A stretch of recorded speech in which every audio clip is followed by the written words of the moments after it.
కిందని సంఘ భారము పరిచర్య భారాన్ని మనం ఏం చేస్తామంటే ప్రేమతో భరించుకుంటూ ముందుకు.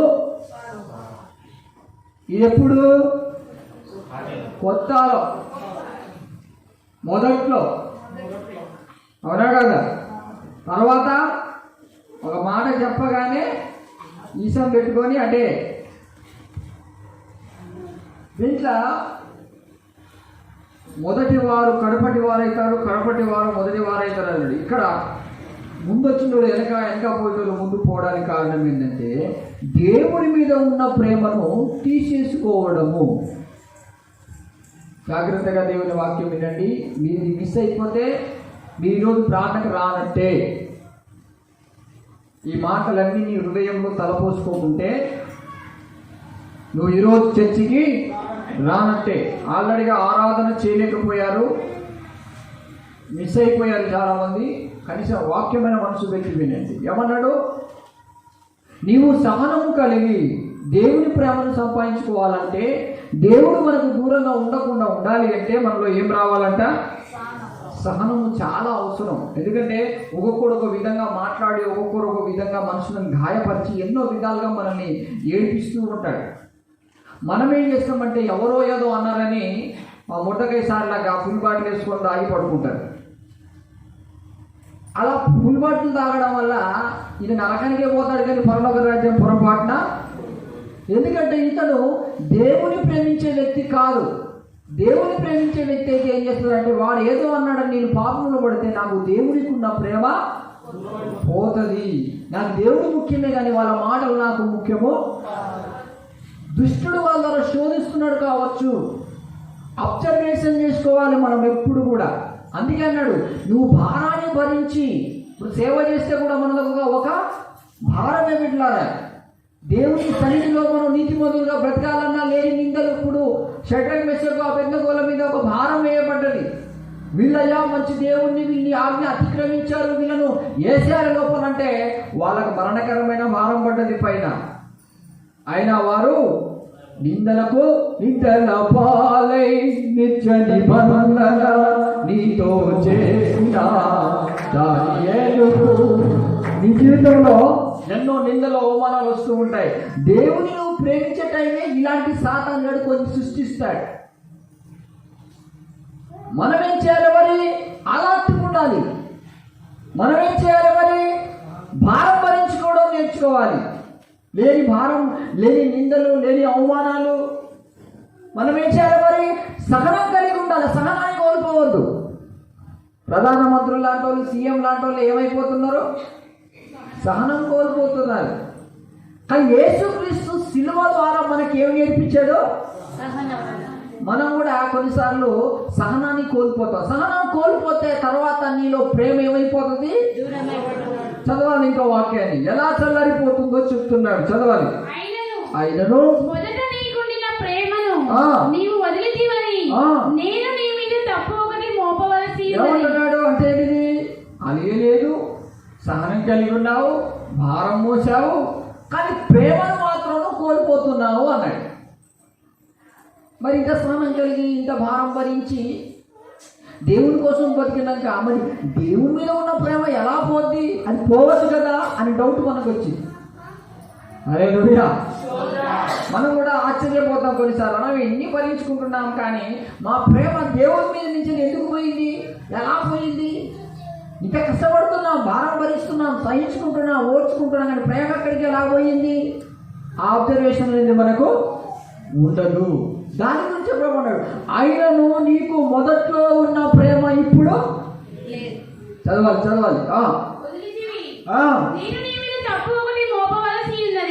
నీవు ఏ స్థితిలో నుండి పడితివో అది జ్ఞాపకము చేసుకొని మారు మనసు పొంది ఆ మొదటి క్రియలను చేయము. అంటే ఏంటంటే మొదట్లో ఉన్న సహనము, మొదట్లో ఉన్న భారము, మొదట్లో ఉన్న ప్రేమకును ఇప్పుడున్న సహనము, ఇప్పుడు భరించే భారానికి ఏం జరుగుతున్నాయి అంటే మార్పులు జరుగుతూ ఉన్నాయి.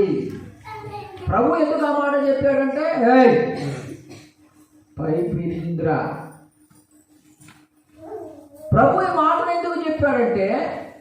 మొదట్లో ఉన్న స్థితిగతులను జ్ఞాపకం చేసుకో.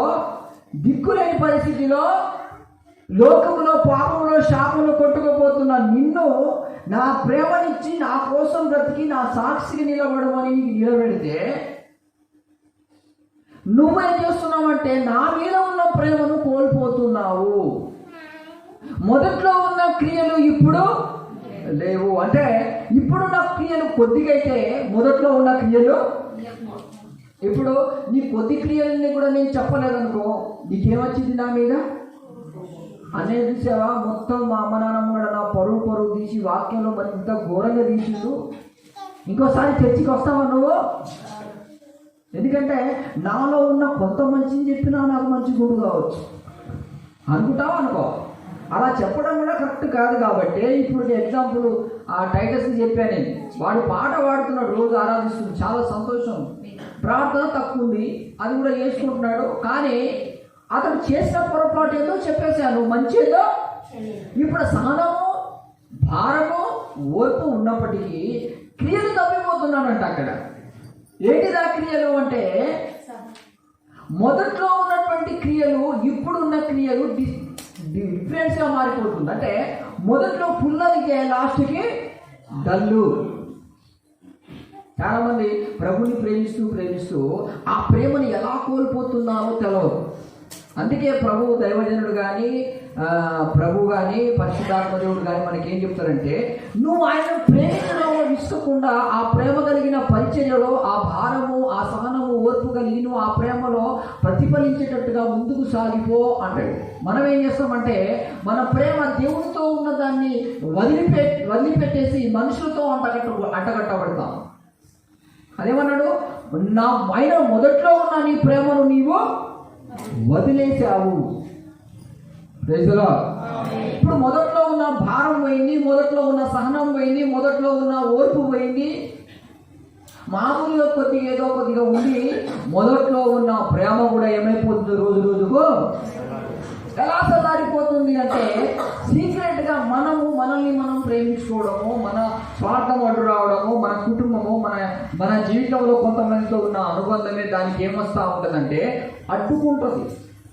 అలా అడ్డు రావడం వల్లే మనం దేవుని ప్రేమను ఏం చేసుకుంటామంటే, దేవునితో ఉన్న ప్రేమను మెల్లగా కొద్దిగా డైవర్ట్ చేసి ఎటో తిప్పి అమ్మకో, నాన్నకో, అక్కకో, చెల్లెకో, ఇంకెవరికైనా అనుమతించుకో. ఏమైపోద్ది? పాట పాడలేవు, ఆరాధించలేవు, ప్రభుని వెంబడించలేవు, ప్రభుతో ముందుకు. అట్లా పరిశుద్ధాత్మ పైనుంచి దిగేటువంటి దేవుని ప్రేమను సెల్లుగా నోటించు. ఇంటర్నెట్ మొత్తం కొట్టుకోపోతుంది. అదంతా నీ మైండ్కి ఎక్కింది. ఆ ఉన్న ఆత్మ ప్రేమ మొత్తం దేవుని దగ్గరికి వెళ్ళిపోతుంది. ఇక నువ్వు దేవుని ప్రేమించవు, దాంట్లో వచ్చే చెత్త చెదారాన్ని పెట్టుకొని మనుషుల ప్రేమలో పడి నన్ను ఎవరు ప్రేమిస్తారు, నన్ను ఎవరు చూస్తాడు, నేను ఎవరిని చూడాలని పిచ్చోని లెక్క తిరుగుతూ పిచ్చిదాని లెక్క తయారైపోతావు. అందుకే అన్నాడు, మొదట్లో ఏమో నా మీద బాగా ప్రేమ ఉండే, ఇప్పుడేమో ఆ ప్రేమ ఏమైపోయింది అంటున్నాడు. మాట్లాడద్దు, భయభక్తితో వాక్యమైన బాగా తిరుగుడు ఎక్కువైంది, ముచ్చట్లు ఎక్కువైంది. మొదట్లో ఉన్న ప్రేమ అయిపోతుందా అంటున్నాడు. ఏమైంది? వదిలేసావు మొత్తం అంటున్నాడు. మనకేమో అర్థం కాదు. దైవజనుడు చెప్పే వరకు మనం సక్కని పూసే కదా. మొదట్లో ఏమంటాం మనం? ఎవరెటు పోతే నాకు ఇది, నా దేవుడు పని చేస్తాను, నా దేవుడే నాకు సర్వం అంటాం. రాను రాజు గారి గుర్రం తర్వాత ఏమో తెలుసా? ఇదిగో నేను సంఘభారం మోసినప్పుడు నా ఇంట్లో ఎంత నష్టం జరిగింది తెలుసా? 3,000 నష్టం, 4,000 నష్టం, నేను ఎంత నష్టపోయాను తెలుసా? ఏమైపోయింది ప్రేమ? దీనికి కారణం ఏంటిది? నీ రిలేషన్షిప్. ఫస్ట్ ఏం చెప్తాడు దేవుడు? నువ్వు సేవలో చేయాలి, దేవుని కోసం బతకాలంటే ఎవరి దగ్గర పెట్టుకోమని దేవుడు అన్నాడా, దేవుడు అన్నాడా? సీక్రెట్గా నేను నలుగురిని తీసుకొచ్చి నా దగ్గర పెట్టుకొని నా భారం నా దగ్గర. ఇప్పుడు భార్య దగ్గర కూడా ఎలా ఉండాలి బాబు? భార్య పిల్లలు తీసుకొని యుద్ధం చేస్తారని వస్తుందా? మీరు కూడా రండి ఇక్కడ అంటే వస్తుందా? అసలు అక్కడ రానిలేదండి. ఫస్టే చెప్పాలి మిలిటరీ మేనేజర్కి, నువ్వు యుద్ధానికి వచ్చే వ్యక్తిని, నేను రావద్దన్నా దేవుడిని నువ్వు వదిలిపెట్టాడు. ఎక్కడ వేయాలి అక్కడ వేస్తాడు. మనం దైవజనుడిని తప్పించుకుంటాం కానీ దేవుడిని తప్పించుకోలేదు, వేసే చెప్పేస్తాడు. ఎందుకంటే మనం బ్రతికించింది తన కోసమే. మనం ఏం చేస్తామంటే ఈ మాయా ప్రేమలో పట్టుకోబోతాం. అందరికీ అలాంటి బుద్ధే. నేను అలాంటి స్టెప్ నుండి వచ్చినోనే. అందుకని ఇంటికి పోయినా కూడా ఒక 5 నిమిషాలు స్నానం చేసుకొని ఎమ్మటే ఉరికొస్తాను అంతే. ఎందుకంటే నా మీద ఎన్నో దురాత్మలతో యుద్ధాలు చేసుకుంటూ కనిపెట్టి ప్రార్థన చేస్తున్నా కదా, బిడ్డలు కూడా విన్నారు కానీ తెల్లారి వరకు ప్రార్థన పాటలు కొద్దిగా పడుకుంటే ఏం చేస్తానో లే, ప్రార్థన చేయి, దేవుని స్తుతించు. అక్కడ దావీదు కూడా తన ప్రేమను చల్లార్చుకున్నాడు, దేవునితో ఉన్న ప్రేమను. సుఖపడే వారి కంటే శ్రమపడే వారి శ్రేష్టం. అది కూడా నేను వర్ణించిన తర్వాత మెల్లగా చెప్తాను. నువ్వు మిలిటరీ మేనేజర్, నువ్వు ఎప్పుడు ఒంటరిగా ఉండడం నేర్చుకో. దానికి కారకుడివి నువ్వే, దానికి కారకురాలివి నువ్వే. దైవజనునికి మాటిచ్చి తప్పిపోవడం, దేవునికి మాటిచ్చి తప్పడం, నేను ఇట్లనే ఉంటానని కొట్టుకోకపోతే వాక్యం వచ్చి కోసిపడేది నిన్ను. ఎవరైనా అంతే, ఎవరైనా ఉండవచ్చు. మన స్టార్టింగ్లో దేవుని ప్రేమ పొందుకున్న తర్వాత ఈ కుటుంబ ఇల్లు సంసారంలో కొట్టుకోపోయి మన కుటుంబాన్ని మనం ప్రేమిస్తూ మన కుటుంబంలోనే అలాగే బ్రతుకుతూ కొన్ని నష్టాలు కారణమైంది. వాళ్ళైనా బలవంతులు ఉండాలి. మన దగ్గర ఏమైనా ఉంచొచ్చు వాళ్ళు లేడీస్ అయినా కావచ్చు, జెంట్స్ అయినా కావచ్చు. వాళ్ళు ఎలా ఉండాలంటే వాళ్ళు కూడా మన వల్లే దేవుని ప్రేమను సంపాదించుకొని దేవుని కోసము భారము బాధ్యతలు తీసుకొని పోరాడే వాళ్ళైతే నో ప్రాబ్లం. అవునా కదా? అందుకే దేవుడు ఏమంటున్నట్టే మొదట్లో ఉన్న ప్రేమ ఏంటంటే కఠినంగా దేవుని కోసం దేనికైనా తెగబడేది. కానీ ఇప్పుడు రాను ఏమైపోతుందంటే ఆ దేవుని కోసం ఈ సంఘం ఏమైతే ఏంది, ఎవడు దత్తి ఏంది, ఎవడు బతుకుతూ ఏంది, నేను దత్తనా కదా అనే మాటలు వచ్చేసిందాడు. ఎందుకు ఇలా మారిపోతున్నాను అని మనసాక్షిని గ్రహించుకుంటే దేవుడు ఏమన్నాడు తెలుసా? అక్కడ పరిస్థితి అలాంటి, ఎందుకంటే అక్కడ వాళ్ళని చూసుకోవాల్సిన బాధ్యత ఉంది. ఎప్పుడు ఎలా కాలం దగ్గర పెట్టుకునేది కాదు. ఇలాంటి పరిస్థితులు ఇలా జరుగుతాయి, కావాలని చేయరు. కానీ ఆ ప్రేమ కొన్నిసార్లు మనం కోల్పోతున్నప్పుడు దేవుడు ఏం చేస్తున్నాడంటే గద్దించి, ఇగో ఇలా జరుగుతుంది, ఇంకోసారి ఇలాంటి పని నువ్వు చేయనీయకు. దేవుడు నన్ను ఏర్పరచుకున్నాడు కాబట్టి నేను దేవుని సొత్తుగా బతకడానికి ఇష్టపడతాను. దేవుడు ప్రతిరోజు నువ్వు భారాలు మోయమన్నాడు కదా. ఇప్పుడు బయట పోయి సేవ చేయవు, సంఘంలో ఎప్పుడైనా ఏదైనా చేయడానికి కూడా ఇష్టపడవు. ఏది చేయకుంటే మనం ఇక ప్రేమ ఏమైపోతున్నాడు, రోజు రోజు సల్లారిపోయినట్టే. ఆ బాధ్యతలు దేవుడు ఇవ్వలేదు, నీ బాధ్యత అయిపోయింది. ఇప్పుడు నీ బాధ్యత ఏంటంటే సంఘంలో ఉన్నటువంటి బాధ్యత. సంఘంలో ఉన్న బాధ్యత రోజు పడదు నీ మీద. ఎప్పుడో అప్పుడైనా నువ్వు అలాంటి ఉండగలగాలి. నేను నా ప్రభు సొంతం కాబట్టి. ఇది ఒక్కరిని ఉద్దేశించి చెప్పట్లేదు, ఇట్లా ప్రతి ఒక్కరిలో ఇలాంటివి జరుగుతూనే ఉంటాయి. కొంతమంది భక్తులు వచ్చి ఏడుస్తారు, అయ్యా నా బాధ నీకే తెలుసు, నా భారం అంతా నీకే తెలుసు, నా శోధన అంతా నీకే తెలుసు. ఒక పాట పాడరు, వాక్యం చదువు, ఇంటికాడ పోయి ఆరాధించరు. దేవుల్లో ఉన్న ప్రేమ ఉన్నదా, తగ్గిపోతుందా, ఈ పిల్లల మీద తల్లిదండ్రుల మీద ఎక్కడ వెళ్తుంది ఈ ప్రేమ? ఏసైతో ఉన్న నా నిబంధన నేను స్థిరపరచుకున్నాను లేదా, ఇవన్నీ ఏం గ్రహించుకోరు. తర్వాత దేవుని ప్రేమ సల్లారిపోతుందనే విషయమే మర్చిపోతారు. తర్వాత దేవుని కోసం కొన్ని దెబ్బలు తాకుతుంటే మాత్రం బాగా సఫర్ అయిపోతారు. మరి నీకు ఎవరు మోయమంటున్నారు, ఇవన్నీ ఎవరు చేయమంటున్నారు? అలా చేసేవాడివైతే, అలా చేసేదానివైతే దేవునితో ఉన్న నిబంధనను మీరవలసి వస్తుంది. ప్రభు అంటున్నాడు, ఒకరి ఇంటి వారే వాళ్ళకు. ఇప్పుడు మనకు అర్థం కాదు. మనం ఎప్పుడైతే వారిని కొద్దిగా దేవుని ప్రేమను కాదనుకున్నప్పుడు, దూరం పెట్టినప్పుడు వాళ్ళకి మన మీద కోపం వచ్చింది. మనం ప్రేమించిన కాలం వాళ్ళ దృష్టిలో మనం చాలా సూపర్. ఇప్పుడు మనం ఆ దృష్టిలో సూపర్ కనిపిస్తున్నాం అంటే మనం అలాగే ఉన్నామని అర్థం. వాళ్ళకు మంట మండుతుంది, మనం చూస్తానంటే మనం ఏసీలో పుణ్యుగా ఉన్నట్టే. ఎందుకు చెప్తున్నాడంటే ప్రభు ఏమంటాడంటే మొదట్లో ఉన్న ప్రేమ ఇప్పుడు లేదు. ఇలాంటి మాటలు నాకు ఎన్నిసార్లు దాకాయో స్టార్టింగ్లో నాకు అర్థమైపోయింది. అందుకే ఒక రూమ్ సపరేట్గా ప్రార్థన చేసుకోండి. ఇప్పటికీ ఆ రూమ్ ఉంది, ఇప్పుడు అది కూలగొట్టి ఇల్లు కడతానని చెప్తున్నారు మన భక్తులు. బాధేసింది, నేను అసలు ఇక్కడ ఒంటరిగా ఉండమని దేవుడు అందుకా అని నాకు అర్థమైపోయింది. ఎవరైనా కావాలంటే మా ఇంట్లో ఎవరైనా జరిగితే అక్కడ పోయి ప్రార్థన చేసి అక్కడ ఉండకపోయింది. ఎందుకంటే నాకు తెలుసు, నేను ప్రత్యేకంగా ఉండి యుద్ధం చేసేటువంటి ఒక సోల్జర్ ఏం చేయాలి? ఒంటరిగా ఉండడమే మంచిది. ఎందుకంటే నిన్ను ఏర్పరచుకున్న విధానం వేరే. ఇలా మన జీవితంలో మన కుటుంబంలో ఎవరన్నా ఉండొచ్చు. మన ఇంట్లో ఉన్నప్పుడు మనకు అనిపించింది, మా అమ్మ మీద ప్రేమ చూపించాలి, మా కొడుకు మీద ప్రేమ చూపించాలి, మా నాన్న మీద ప్రేమ చూపించాలి. బట్ వాటిని ఎంత ప్రేమిస్తున్నామని కాదు, ఆ ప్రేమలో దేవుని ప్రేమకు దాటుకుంటూ వెళ్ళిపోతా ఉన్నది. ఆ యొక్క పర్సంటేజ్ను గమనించాలి.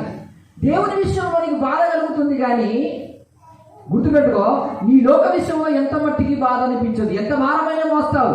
అందుకన్నాడు కదా, మొదట్లో ఉన్న భారం ఎంతైనా మోసావు, మొదట్లో ఉన్న సహనం ఎంతో గొప్పది. కానీ ఇప్పుడు రాను రాను సహనం కోల్పోతున్నావు, రోజు రోజు భారం మొత్తం పోతుంది. ఏమైపోతుంది నీ పరిస్థితి?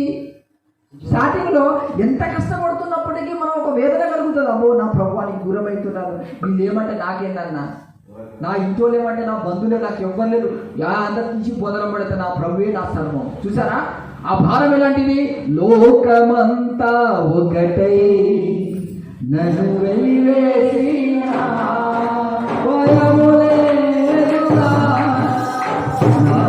విజయం నీవేగా, నా విజయం నీవేగా,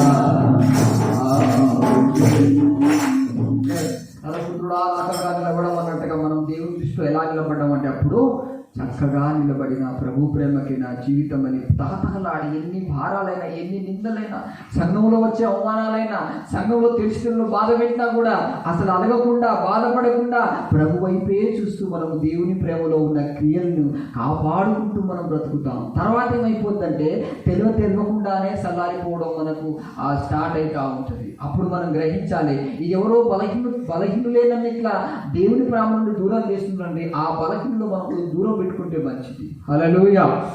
దైవజనుడు ఎప్పుడు కూడా నీకు ఊరికే ప్రతిసారి చెప్పడు, ఒకసారి చెప్తాడు తర్వాత వదిలిపెడతాడు. తర్వాత అది ఎందుకు చెప్తాడు దేవుడు అంటే నీ మీద ప్రేమ ఉంది కాబట్టి చెప్తాడు. ప్రేమ లేని వాళ్ళకి చెప్పలేదు, ఎందుకంటే వాళ్ళు ఎట్లాగో మారరు, వాళ్ళ బతుకు అంతే. అందుకే దేవుడు ఏమన్నాడు, నీకు నా మీద ప్రేమ ఉంది అంటే దేవుడికి కూడా ఆ బిడ్డ మీద ఏముంది, ప్రేమ ఉంది కాబట్టి గద్దించేది. నువ్వు ఆ ప్రేమ వదిలిపెట్టుకుంటున్నావు ఎందుకలా అని ప్రశ్నిస్తాడు దేవుడు. మనందరికీ చెప్పేది అదే. ఇప్పుడు దేవుడి మీద ప్రేమ చల్లారేది రెండు విధాలుగా, పాటలు ఒకటి, ప్రార్థన ఒకటి, బాధ్యత ఒకటి, మూడు ఉంటాయి. ఈ మూడింట్లో మనం ఏ ఒకటి కోల్పోయినా కూడా మనం ఏమైపోతామంటే ఖచ్చితంగా చల్లారుతూ ఉంటాం మెల్లమెల్లగా. ఎవరో ద్వారా మనం చల్లారిపోతూ ఉంటాం. అప్పుడు మనకి చిన్న భారమైన ఎంత పెద్ద కనిపించింది తెలుసా? అప్పుడప్పుడు శ్రీలతో చెప్తుందా, నేను మధ్యాహ్నానికి వచ్చేది పని చేసిపోతే నాకు అది బాగా భారం అయిపోతాను, నేను చేయలేకపోతానా అంటదా. నాకు డౌట్ వచ్చింది, ఏంటయ్యా మేం చేస్తున్నాం మరి మా భారం అనిపించింది, ఈమెకు ఎందుకు ఇంత భారం అనిపిస్తుందంటే లోకంలో ఉన్న వాళ్ళందరినీ ప్రేమిస్తూ నన్ను ప్రేమించి చేయాలంటే అది చేయలేరు. నన్ను ప్రేమించే నా మీద లోకంలో ఉన్న వాళ్ళకంటే నా మీద ప్రేమ ఎక్కువ పెంచుకుంటే వాళ్ళ ఆనందముతో చేసి వెళ్తారంటాడు ప్రభు. Praise the Lord. అంతే కదా, లెవెల్ ఉండాలన్నమాట. ఇప్పుడు నేను ఒక లీటర్ పెట్రోల్ పోసుకున్నాను అనుకో, డీజిల్ పోసుకున్నాను అనుకో, లీటర్ డీజిల్ పోసుకొని నేను మల్లపల్లి పోవాలంటే పోతానా? ఏమైతావు? ఆ లీటర్ గుడెపాడ వరకు పోయి ఆగిపోద్ది. దేవుడు కూడా ఈ రోజున మనల్ని ప్రేమిస్తున్న కొలత చూపించిన ప్రేమను మనం కోల్పోవద్దని దేవుడు ఈ అబద్ధ క్రీస్తు అనేటోడు, ఈ అబద్ధ దురాత్మ అనేది, ఈ అబద్ధికుడు ఎక్కడి నుండి వస్తాడనేది దానికి ఒక ఆనవాళ్ళు చూపించాడు. అది మీరు గమనించండి. అందుకే అన్నాడు, మొదట్లో ఉన్న ప్రేమను కోల్పోతుంది కనుక చదవాలి.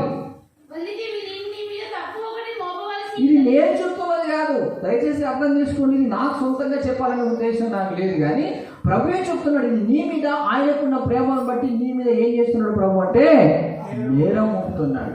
మొదటి స్థితిని ఎందుకు చేస్తుంటే మొదట్లో మరణాంధకారంలో సాగులోనైతున్న మన జీవితము పాపశాపంలో ఉన్నప్పుడు మనల్ని ప్రభు ప్రేమించకుంటే మనం బ్రతికే వాళ్ళము కాదు.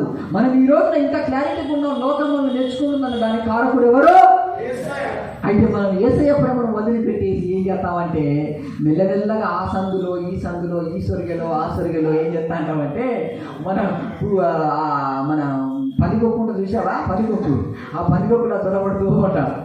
ఇక పనికొక్కులా దొరబడిన తర్వాత మట్టిలో తిరగాల్సి వస్తుంది, కానీ ఇక మనం బయటికి రాలేదు. ఆ సొరిగలో పోయినాక పనికొక్కు ఒకసారి లోపల పోయిందనుకో బయటికి వచ్చిందా, అది లోపలే ఉంటుంది, అన్ని కొరకడమే దాన్ని పని కదా. కానీ దేవుడు ఏమంటాడంటే నీకు పావురం వల్ల ఎదిరిరా వేసలా. ఏ పరిస్థితి లేకుండా ఒకటి దాన్ని పరీక్షించు, ఒకదాన్ని గమనించు. ఎందుకంటే నిన్ను ప్రేమించింది ప్రభు. నీ కొడుకు కానీ, నీ బిడ్డ కానీ, నీ భార్య కానీ, నీ పిల్లలు కానీ నిన్ను మార్చలేదు.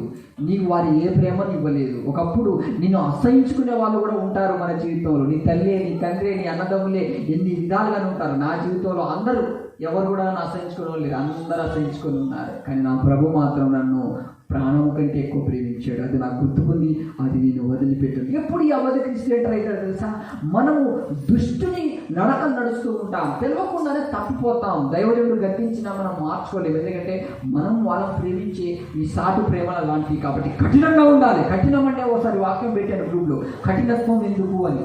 అప్పుడు గ్రూప్లో పెట్టే వాక్యాలు వినండి, చాలా స్పెషల్ ఉన్నాయి. కఠినత్వాన్ని కలిగి ఎందుకు జీవించాలి మనం? కొన్నిసార్లు ప్రభు ఎందుకు కఠినంగా శిక్షింపబడ్డాడు? అబ్రహాం ఎందుకు తన కుమారుని కఠినంగా శిక్షించడానికి వెళ్ళాడు? గమనించండి. కొన్నిసార్లు మనం కఠినమైన నిర్ణయాలు మనకు క్షేమం కలుగుతాయి, కానీ చూసేటోనికి బాధ అనిపించింది. వాళ్ళు కూడా ఒక రోజు కఠినంగా వెళ్ళాల్సిందే. ఇప్పుడు గవర్నమెంట్ వాళ్ళు కూడా మొన్నటి వరకు లాక్డౌన్ ఏం చేశారు? కఠినమైన నియమ నిబంధనలు. కరోనా వచ్చే వరకు మనం సోయి ఉండదా, కుక్కకు పడేసినట్టు పడేసాం. ఏమని? చువా తినువని, అవునా కదా? మరి అంతా బ్రతికిచ్చినా మనం మారుతామా? అవండి మన జీవితం మన ప్రభు కోసం నన్ను బ్రతికించాడు, నిన్ను బ్రతికించాడు. ఇంకా బ్రతికించే బ్రాహ్మణం మనము సల్లారిపోయే పరిస్థితి లేదు. నా వల్ల నువ్వు దూరం కావద్దు. అని కుటుంబంలో ఎవరైనా బ్రదర్స్ ఉంటే సిస్టర్ ఉంటే అక్కయ్య మనం ఇంకా దేవుడి ప్రేమను కోల్పోవద్దు, మొదట్లో మనకున్న ప్రేమను మనం కాపాడదాం. మన కుటుంబంలో మనకి ఎవరైనా అనుబంధాలు ఉండొచ్చు, కానీ మొదట్లో ఉన్న ప్రేమను మనం వదిలిపెట్టకూడదు. లోకంలో ఉన్న వాళ్ళం కొన్నిసార్లు మనం వదిలిపెట్టవచ్చు, తప్పేం లేదు. ఎందుకంటే వాళ్ళు ప్రేమించిన దానికి రుణపడి ఉన్నాం. ఏ రుణం అది? వాళ్ళకి ఏమన్నా డబ్బు కావచ్చు, ఆస్తి కావచ్చు, సంపాదన కావచ్చు, కట్నం కావచ్చు, కానుక కావచ్చు, ఏమైనా రుణపడితే కష్టపడి పనిచేసి వారి రుణాన్ని మీరు తీర్చండి. అంతేగాని లోపల ఉన్న దేవుని ప్రేమను వదిలిపెట్టే పరిస్థితిలో మనం దిగజారిపోవద్దు. ఆ ప్రేమలో ఓర్పు సహనాన్ని కోల్పోదు. దిన మనం ఏం కావద్దు చెప్పండి? సల్లారిపోవద్దు. చదవండి బిడ్డారా, వాళ్ళను మొదట్లో ఉన్న నీ ప్రేమను నువ్వు కోల్పోయి, అయితే నువ్వు ఏ స్థితిలో నుండి పడితే ఆ స్థితిని అప్పుడు మారు మనసు పొంది. మళ్ళీ ఏమైపోయింది మనసు? ఇంతకుముందు ఎవరి మీద ఉన్నది మనసు? చెప్పాలి, అందరు గట్టిగా చెప్పాలి. ఇప్పుడు ఈ మనసులో ఎంతమంది వచ్చేసారు? అందరు లోపలే ఉంటుంది.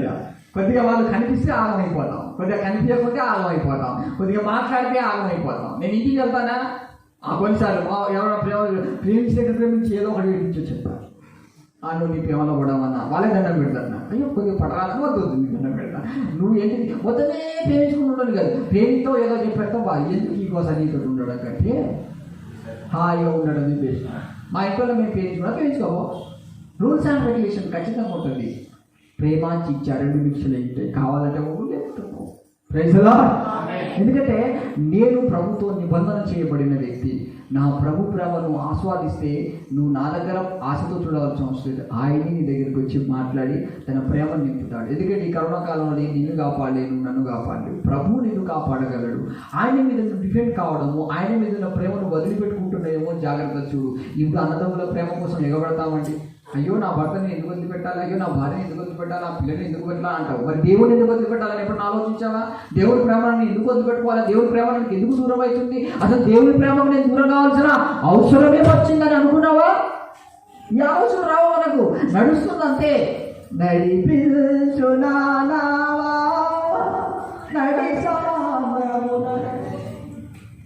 యోన లెక్క నిద్రపోయి మధ్యలో ఏమొచ్చింది?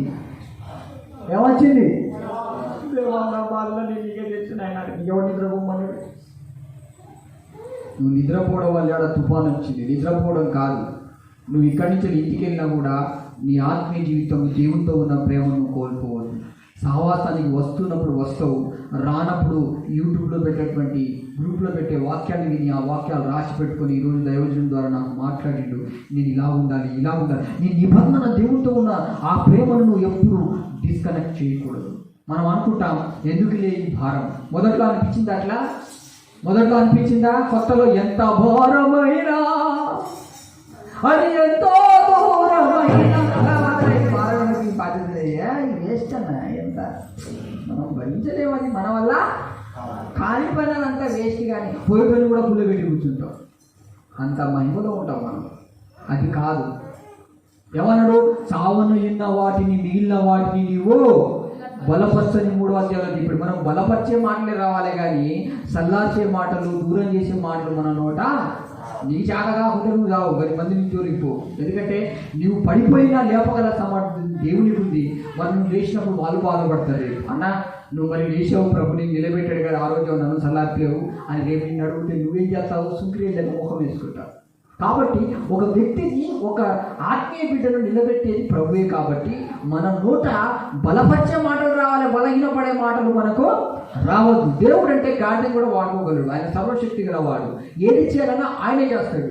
అయితే ఆయనకు తగినట్టుగా మనం జీవించమని ఆయన వాక్కులు వస్తాయి. ఆయన ఎప్పుడు చేస్తాడంటే నువ్వు నిజంగా దేవుని ప్రేమ తెలుసుకున్నప్పుడే నేను ఏం చేస్తానంటే హడి హడి హడి అని మెల్లమెల్లగా నేను నెడుతూ. కానీ సత్య ప్రేమను తెలిసి నువ్వు ఏ స్థితి నుండి వచ్చావో, మరణాంధకారం నుండి దేవుడు బతికించిన ఆ ప్రేమ నీకు తెలిసి కూడా ఆ ప్రేమను వదిలిపెట్టుకుంటూ నా వల్ల కాదు, నేను మోయలేను, భరించలేను, అందుకే తప్పించుకొని పోతున్నా, ఏమనాలే కానీ నిద్రపోతాను అంటే ఎంతసేపు నిద్రపోతావు?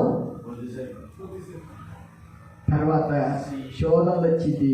అప్పుడు వచ్చి ఎక్కడ పడతావు తెలుసా? హాస్పిటల్ ఎంజిఎంలో అడ్మిట్ చేయాల్సి వస్తుంది. అయ్యో అప్పుడు అన్నయ్య రాలేడప్పుడు ఎందుకు రాలేడంటే నువ్వు దైవ సహవాసంలో ఉంటేనే నిన్ను కాపాడరు దైవజనుడు. లోకంలో ఎవరెవరో పేవలు పడి కొట్టుకోపోతుందంటే నీ ప్రాణానికి నువ్వే ఉత్తరవాది. గమనించుకో, ప్రభు ప్రేమ నీకు హెచ్చరించే విధానాన్ని నువ్వు ఏ రోజు మర్చిపోవచ్చు. ఒక్కసారి నీకు తాకిందంటే వాక్యము నీ హృదయంలో స్థిరపరచబడిపోవాలి. ఎందుకయ్యా దైవమే మా ఇంట్లో వచ్చిందట భక్తురాలు. ఎందుకు వచ్చింది తెలుసా? దేవుని ప్రేమ నుండి దూరం అయిపోయి లోకంలో ఈ తల్లి తండ్రి అన్న తమ్ములు అక్క చెల్లి ఇప్పుడు ఆమె కట్టేది పీటర్ సార్ తయారైంది. అది ఇట్లా అమ్మకాని వల్ల అయినందుకు ఆయన ఆగమాగం అయిపోతాడు. అక్కడి నుంచి వచ్చింది అయ్యా ఓహో మనం ఒకటిదా పో అంటే అది పోదు. నువ్వు అబద్ధికుడు చెప్తలేదా? నువ్వు దేవుని అంతా ప్రేమించావా? మీ ఇంట్లో ఏమైతే ఎగబడతావు? సంఘంలో ఎన్నో ఆత్మలు నశిస్తున్నాయి. ఎంతో మంది దేవుని ప్రేమ నుండి దూరం అవుతున్నారు. కనీసం నీకు కూడా దైవ సహవాసంలో ఉండలేకపోతున్నావు. నువ్వు పనికి అంకితమయ్యావు. నీకు ప్రేమ లేదు.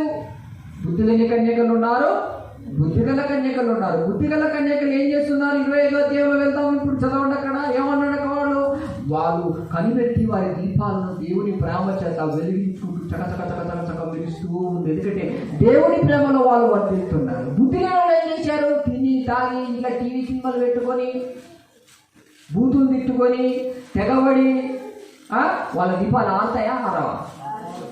వాళ్ళు చేయబట్టి నీ దీపం ఆడుకుంటే మేము బాధ్యులము. వాళ్ళని బలపరచు. 3వ అధ్యాయంలో దేవన్నాడు? చావున ఉన్న వాటిని మిగతా వాటిని నీవు బలపరచమన్నాడు కానీ ప్రేమించమని లేదు. అక్కడ ప్రేమ చూపిస్తే దేవుడు చూపిస్తాడు. నేను చూపి చావున ఉన్న వాటిని బలపరచమన్నాడు. కానీ అది నీ మూత సంబంధాన్ని కాదు బలపరిచేది, అందరినీ. Praise the Lord. అందరినీ వాళ్ళ ఆత్మీయులను ఎప్పుడు అనిపించుకుంటారు? ఇంట్లో బయటలోని కాదు, ఆత్మ ఆరిపోకుండా ఖచ్చితంగా దేవుని ప్రేమతో తనతనంగా మెచ్చే వాళ్ళను. Praise the Lord. మన ప్రేమ సంఘములోనైనా ఫలించాలా? అక్కడ కూడా మనకు భారం అయిపోద్ది. వాము సంఘం అంటే ఏమనుకుంటున్నావు?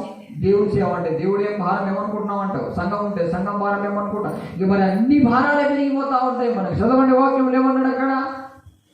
25వ అధ్యాయం మత్తయి సువార్త 1 నుంచి వెళ్ళి పరలోక రాజ్యము తమ దివిటీలు పట్టుకొని పెళ్లి కుమారుని ఎదుర్కొనుటకు బయలుదేరిన 10 మంది కన్యకలను పోలి ఉన్నది. వీరిలో 5 బుద్ధి లేని వారు, 5 బుద్ధి గలవారు. బుద్ధి లేని వారు తమ దివిటీలు పట్టుకొని తమతో కూడా నూనె తీసుకొని పోలేదు. బుద్ధి గలవారు తమ దివిటీలతో కూడా సిద్ధలలో నూనె తీసుకొని పోయింది. పెళ్లి కుమారుడు ఆలస్యం చేయగా వారందరూ కునికి నిద్రించుచుండిరి. ఏం చేశారంటే వాళ్ళందరూ నిద్రపోతున్నారు. ఒక్కడే ప్రార్థన చేసుకుంటుంటారు. మీద వాళ్ళందరూ వాళ్ళకేమైనా అనుకో, నువ్వు ఏడ్చి ప్రార్థన చేస్తావు బాగా తెల్లారిపోద్ది. ఇక మామూలుగా ఏముండదు మనకు. హల్లెలూయా. అదే సంఘం అన్నా అదే ఆత్మీయ బిడ్డలంటే మాత్రం చల్లారిపోతుంది. తేలి చేస్తాం. ప్రేమ దేవుడు గుర్తెత్తాడు, చేస్తాం. కానీ కొద్దిగా భారంగా ఫీల్ అవుతాం. మనం భారం అని చూడకుండా ఒక వ్యక్తి మరణం నుండి విడిపించబడ్డాడు. అది ఎంత గొప్ప మాట తెలుసా? పైసలు కాదు, మన జీవితంలో దేవుడు ఒక గ్రంథం లిఖించి పడ్డాడు. నా బిడ్డ ఇంత కష్టపడి భారం భరించి నా సంఘంలో నా ఆత్మ రక్షించాడని ఆయన ఆనందపడుతుంటాడు. Praise the lord. ఆ ఆనందం మనకు కనిపించదు, మన భారమే మనకు కనిపించింది. కాబట్టి దేవుడు ఏమనుకుంటాడు తెలుసా? నీ మీద నాకు ఇంత ప్రేమ ఉంది, నువ్వు అంత సంతోషం పెట్టి నువ్వు అలా ఎందుకన్నావని ఆయన బాధపడతాడు. అయితే ముందు జాగ్రత్తలు ముందే ఇస్తాడు దేవుడు. ఎందుకంటే మనం ఒక యోధులం, మన సంఘ బాధ్యత తీసుకున్నాం. లోకంలో సువార్త చేయట్లేము. ఒకరి పట్ల ఒకరు ప్రేమ కలిగి ఒక ఆత్మను దేవుని మందులో పెడతాం. అది కూడా దేవుడి పని. రోజు నిలబెడతాం. మనం ఎప్పుడో ఒకసారి డ్యూటీ పడింది అన్నమాట. మనకు పడతాయన్నమాట డ్యూటీలు. అయితే పరిశుద్ధాత్మ దేవుడు నీ కుటుంబాన్ని కాపాడుకోవడం కాదు, సంఘాన్ని కాపాడే బాధ్యత కూడా ఉంది.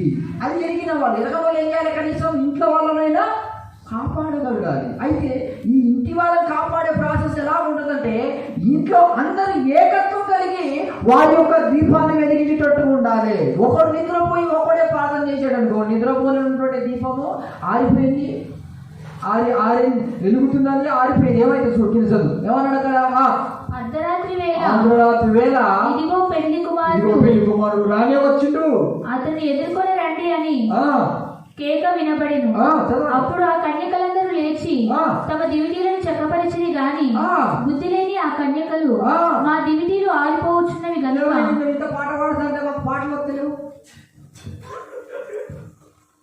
ఎట్లా ఇప్పుడు శుద్ధి వారం మొత్తం పని పని పని పని పానం తీసుకున్నావు. ఒక పాట పాడు, ఒక వాక్యం చదువు, ఒక ప్రార్థన చేయవు, అప్పు బాధలు, ఇంటి బాధలు, ఆ బాధలు అటే సావు. దేవుడి కోసం బతుకులేదా? ఎన్ని సమస్యలున్నా నీ ఆత్మీయ జీవితం దేవుడి ప్రేమలో నువ్వు అభివృద్ధి చేసుకోవాలని ఆ కాన్సన్ట్రేషన్, ఆ యొక్క గ్రహింపు నీకు లేకుంటే ఎవరు కాపాడుతారు నీకు? కొన్ని ప్రాంగణాలు నేను వెళ్ళకుండా ఆగిపోతాను. వాళ్ళకి చాలా అవకాశాలు ఇస్తాను నేను. వాళ్ళు మారు మనసు పొంది ఎదుగుతారేమో వాళ్ళు ఏం చేయాలి తెలుసా? దైవజని ప్రేమ ఉంటుంది కదా అలాగే అనుకొని ఉంటారు. వాళ్ళు మాత్రం హాయిగా నిద్రపోతారు. చూసి వదిలిపోయారు. వాళ్ళు రాకపోతే ఎందుకంటే కారణం అది కదా. బుద్ధి లేని కన్యకగా నువ్వు మార్చబడి వారం రోజులు నిద్ర తిండి నిద్ర ప్రార్థన ఉండదు, వాక్యం ఉండదు, ఆరాధన ఉండదు, ఏముండదు. ఒకటే రోజు వచ్చేసి పరిశుద్ధాత్మ దేవుడు అవుతాడు, సోదరం అంటే నీకు సోదరం మతి లేకుండా చేస్తాయి దురాత్మలు. ఒకటేసారి నువ్వు దేవుడు ఎదగాలంటే ఎదగలేవు. తడపడుతున్న దేవుడిని రాకడు. అప్పుడు ఏమైంది నీ పరిస్థితి? హల్లెలూయా. ముందే చెప్పాడు, మిద్ద మీద ఎక్కేవాడు మిద్ద నుండి కిందికి, హాస్పిటల్లో ఉన్నాడు హాస్పిటల్ నుండి పోవాలి, డ్యూటీలు చేసుకుంటాడు. ఆడవాడు పెట్టాడు అక్కడే గేరాగిపోవాలి. అట్లుంటుంది అన్నమాట దేవుడు రాకడ. అయితే మన ఆత్మ మెలుపు కలిగి దేవుని సహవాసంలో మనం జీవించాలి. నువ్వు ఎవరినైనా దగ్గర పెట్టాలంటే వాళ్ళు నీతో పాటు పాటలు, ప్రార్థన, వాక్యము, దైవత్వం కలిగి ఉన్నారనుకో ఏ దాడులు ఏమీ చేయదు. కూడా మన దగ్గర అలాంటి బలహీనతలు పెట్టుకోవడం, మనం మన దీపాన్ని ఆర్పుకోవడమే దేవుడు బాధపడుతున్నాడు. ఎందుకంటే నీ దీపాన్ని కొంచెం కింద మంచం కింద పెట్టినాం అనుకో అది ఏ రోజు వెలగదు. అది ఎక్కడ పెట్టాలంటే దీపస్తంభం మీద పెట్టాలి. దీపస్తంభాలు ఎక్కడ ఉంటాయి? దేవుని ఆలయంలో, అనగా దేవుని సంఘంలో నిలబెట్టదు వెలిగించి. కానీ ఇంట్లో పెట్టుకుంటే కొంచెం మంచం కింద ఆరిపోద్ది. ఎంత పెట్టినా అది కొంచెము మంచం అయిపోద్ది. దాని గురించి కూడా వాక్యం చెప్పినా, గ్రూప్లో పెట్టినా విన్న వాళ్ళు అయితే చెప్తారు, లేకుంటే లేదు. ఆరిపోతుంది ఆ రోజు. వాక్యం కూడా అయినది అంటున్నాడు. ఆ గ్రూప్లో పెట్టేది మనసు పెట్టి వినండి. రోజు చల్లారిపోకండి. ఏమన్నట్టు చూడండి ఇక్కడ, ఈ అక్కడికి వచ్చి మాకు వాళ్ళు చక్కపరచడానికి సిద్ధపడ్డారట. కానీ వారి వల్ల ఇప్పుడు సంవత్సరాల తరబడి ఇంట్లో టీవీ పెట్టుకొని ప్రార్థన లేకుండా బండ బూతులు తిట్టుకొని వాళ్ళ పెట్టుకోవచ్చు సంఘం అని చెప్పి మా చర్చ గొప్పలని ప్రగల్భాలు కలిపి బూతులు తిట్టుకొని దేవుని ఆత్మ లేకుండా, దేవుడు ఏంట లేకుండా, డబ్బులు చూసి డబ్బు మీద మురిసి తిని తాగి ఇల్లు ఆత్మ లేకుండా, దేవుని ఆత్మ లేకుండా చేసి దయ్యాలన్నీ ఇట్లా తీసుకొని పడుకున్న వాళ్ళు వచ్చేసి, హలో నా కుమారుడా, దేవుని కుమారుడు కాదు, నా కుమారుడు పెట్టా నేను పగలనయ్యా. ఏమొచ్చింది అప్పుడు? నా దీపము నీకే. అక్కడ వెలిగించేటప్పుల ఇక్కడ చెప్పాలి గట్టిగా, ఎక్కడైపోతుంది మరి? అది వెలిగించుకుంటే ఇది ఆడుకో అంతే. ఒకరు కావాలంటే ఒకరు వదిలిపెట్టాల్సిందే. ఎట్లా? నేను చెప్తున్నాను అనుభవం. నేను మీలా కాదు, సచ్చి సావబతుకుల మధ్య ఉంటే కూడా కనికరం చూపించలే. టీబీ హాస్పిటల్ పోతే కూడా సావమని చెప్పిన, పశ్చాత్తాపడ్డది. నా ప్రభువుకు నేను దూరమై నా కొడుకు ప్రేమలో పడ్డది. మారు మనసు పొంది ప్రార్థన చేసుకుంటే ఈ రోజున సజీవం ఉంది. అస్సలు నేను జాలి చూపించాలి. ఎందుకంటే మనిషికి కొద్ది గ్రహింపు ఉండాలి. ఎవరి మీద ఎవరు డిపెండ్ కాకూడదు. మీ కుటుంబంలో ఎవరైనా నీకు అంతా ప్రేమ ఉంటే రోజు చెప్తావా, గద్దిస్తావా, ఖండిస్తావా, వాళ్ళని అలా చేస్తావా? ఏం చేయవు. ఇదే రోగం. కనీసం ప్రభావ నువ్వు వాళ్ళని బ్రతికించింది నేను కాదంటావా? మనం పోయి చేస్తామాట. అసలు ఈ సావుడో బతుకులో పక్కన పెట్టుకో. దైవజనుడు ఎన్నిసార్లు బతికిచ్చాడు, దేవుడు ఎన్నిసార్లు బతికిచ్చాడు. ఆ కృతజ్ఞత కలిగిన మారు మనసు పొంది, ఏమన్నా అక్కడ తిరిగి నువ్వు మారు మనసు పొంది ఆ మొదటి క్రియలను, మొదట్లో ఏమున్నది బాబు మన ఇంట్లో? స్తుతి స్తోత్రాలు కూడా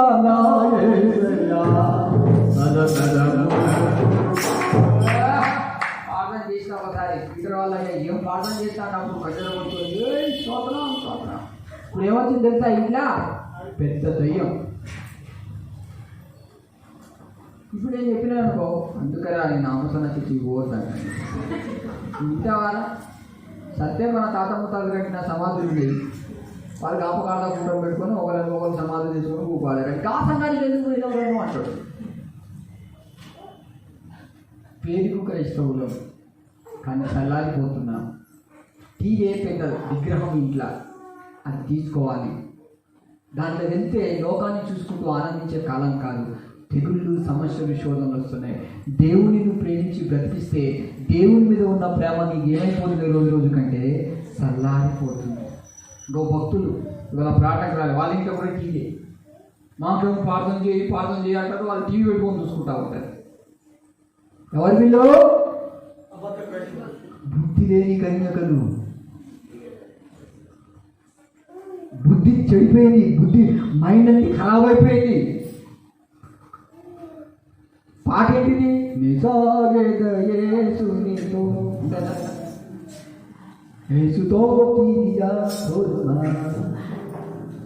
పాట. టీవీ అంటే టీవీతో నడుకుంటావు, దేవుడితో కూడా అట్లనే. మరి అది పెట్టుకొని దేవుడికి ఎట్లా నడుస్తావు? చల్లారిపోవద్దు, నీ బ్రతుకు చల్లారిపోవద్దు. ఏమన్నారట వీళ్ళు? గురుచు నిద్రపోవచ్చుండేది అంతలోని కుమారుడు ఇచ్చాడు వచ్చామంటున్నారు. చదవాలి. బుద్ధి లేని ఆ కన్యకలు మా దివిటీలు ఆరిపోవచ్చున్నది కనుక సరిపోతలేదా అన్నా? అవసనా నువ్వు పాఠం చేశాను, ఎంత పాఠం చేసినా సరిపోతుంది. ఎందుకన్నా నువ్వు అన్నింటితో ముచ్చట్లు పెట్టుకో, మస్తు సరిపోతుంది. సరిపోదా? నీ బిడ్డని పోయి అన్నిలతో పిల్లలతో ఆడుకోపో అంటే తయారు ఆడితే ఆటలు. బుద్ధి లేని కన్యకలంటే వీళ్ళే. నేను కొంతమంది కఠినంగా అనిపిస్తాను, కానీ అది నీ మంచిగా ఉండే ఊరిని పోకపోండి. కట్టుబాట్లు, రూల్స్ అండ్ రెగ్యులేషన్ నీవు ఎగ్జిస్టెన్స్గానే ఉండాలి, ఏర్పరచబడిన బిడ్డగానే ఉండాలి. ప్రతి దినము నీ బిడ్డలు, నీ పిల్లలు, నీ కుటుంబం ఎప్పుడు ప్రార్థనతో దేవునితో ఎల్లప్పుడూ స్తుతించుకుంటూ ఆరాధించుకుంటూనే ఉండాలి. 8,000 సెల్లు వచ్చింది చేతులకు, 30,000 సెల్లు చూసినప్పుడల్లా యూట్యూబే. ఆ మనిషి అసలుకే పనికి పోయి ప్రార్థన చేయడండి, ఈమె యూట్యూబ్ చూసుకుంటూ ఉంటాడు. ఎప్పుడు సైతాన్ గాడు ఇప్పించింది, దేవుడు ఇప్పించింది కాదు.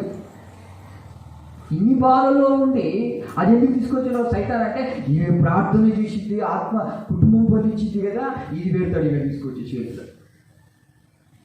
తినాలే, చూడాలే, పడుకోవాలి, తినాలే, చూడాలే, ఆత్మ వేదన పడుతుంది. ఇది ఎప్పుడైనా గమనించండి. ఒకసారి నా ఆత్మ ఏడుస్తుంటే నేను చూశాను స్టార్టింగ్లో. మరి నాకు మామూలు నిద్ర ఉండకపోయేటప్పుడు తిని నిద్రపోతే ఏడుస్తుంది ఆత్మ. ఎందుకు ఏడుస్తున్నావు అంటే నీ పైన కండలు వచ్చింది ఎట్లుంది, ఇదంతా మట్టే, నాలో బలం లేదని అప్పటి నుంచి దీన్ని నలగొట్టడం స్టార్ట్ చేసిన. ఇప్పుడు ఎవరైనా చూస్తే మొన్న వాడు చూడు తగ్గిరగాడు అంటున్నాడు, అన్నా నువ్వు అసలు ఇంత బలహీనంగా ఎందుకున్నావు అన్నా, ఉంటే కొద్దిగా మజిల్స్ రావాలి అంటారు. ఏం చెప్తావురా? కండలను ప్రేమిస్తురేమన్నా కండలు ఎంత చేసినా అమ్మాయికేనన్నా అంటారా కాదు? కొద్దిగా మంచిగా ఉంది, కొద్దిగా ఇట్లా పైకి ఇంకా ఆ కటింగ్ ఇంకా హెయిర్ స్టైల్ ఇంకా పైకి ఇట్లా అనుకొని ఆకాశం వైపు చూసేటట్టుగా చుట్టూ మనం ఫరారీ కూడా కట్టుకున్నట్టుగా ఉంటే అప్పుడు అందరి కళ్ళు ఎవరికి పడతాయి? ఎప్పుడు బకరా చేయాలా అని చూస్తారు వాళ్ళు. బకరా అంటే చెప్పాను కదా, పోషణ ముందు ఏం చేస్తారు? దాన్ని అంటే పోషేస్తారు. బకరాను పోతామా పోయామా? బకరా అంటే యాట పోతున్న ఏం చేస్తారు? నేను కూర్చొని ఎవరు చూడరు, అట్లా ఉండాలి, అట్లనే ఉండాలి. మరి నువ్వు కొద్దిగా ఉన్నావు అనుకో, నాకు కొద్దిగా డైరెక్ట్ బాగా అంటారు. కొంచెం లెక్కనే ఉండాలి. పైన కాదు, హృదయంలో ఆత్మదీపం ఆరిపోకూడదు.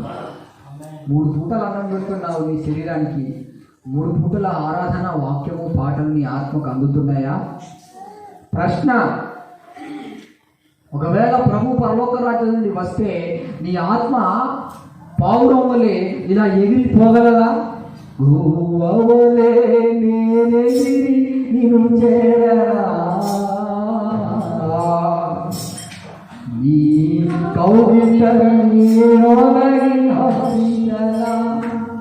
ఈ కోరికలలో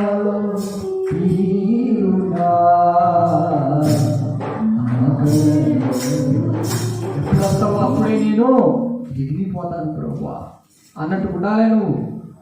అందుకే చెప్పాడు చూడు కొలతీలకు ఈ తర్వాత చూద్దాం 2 కొరింథీయులకు 5వ అధ్యాయంలో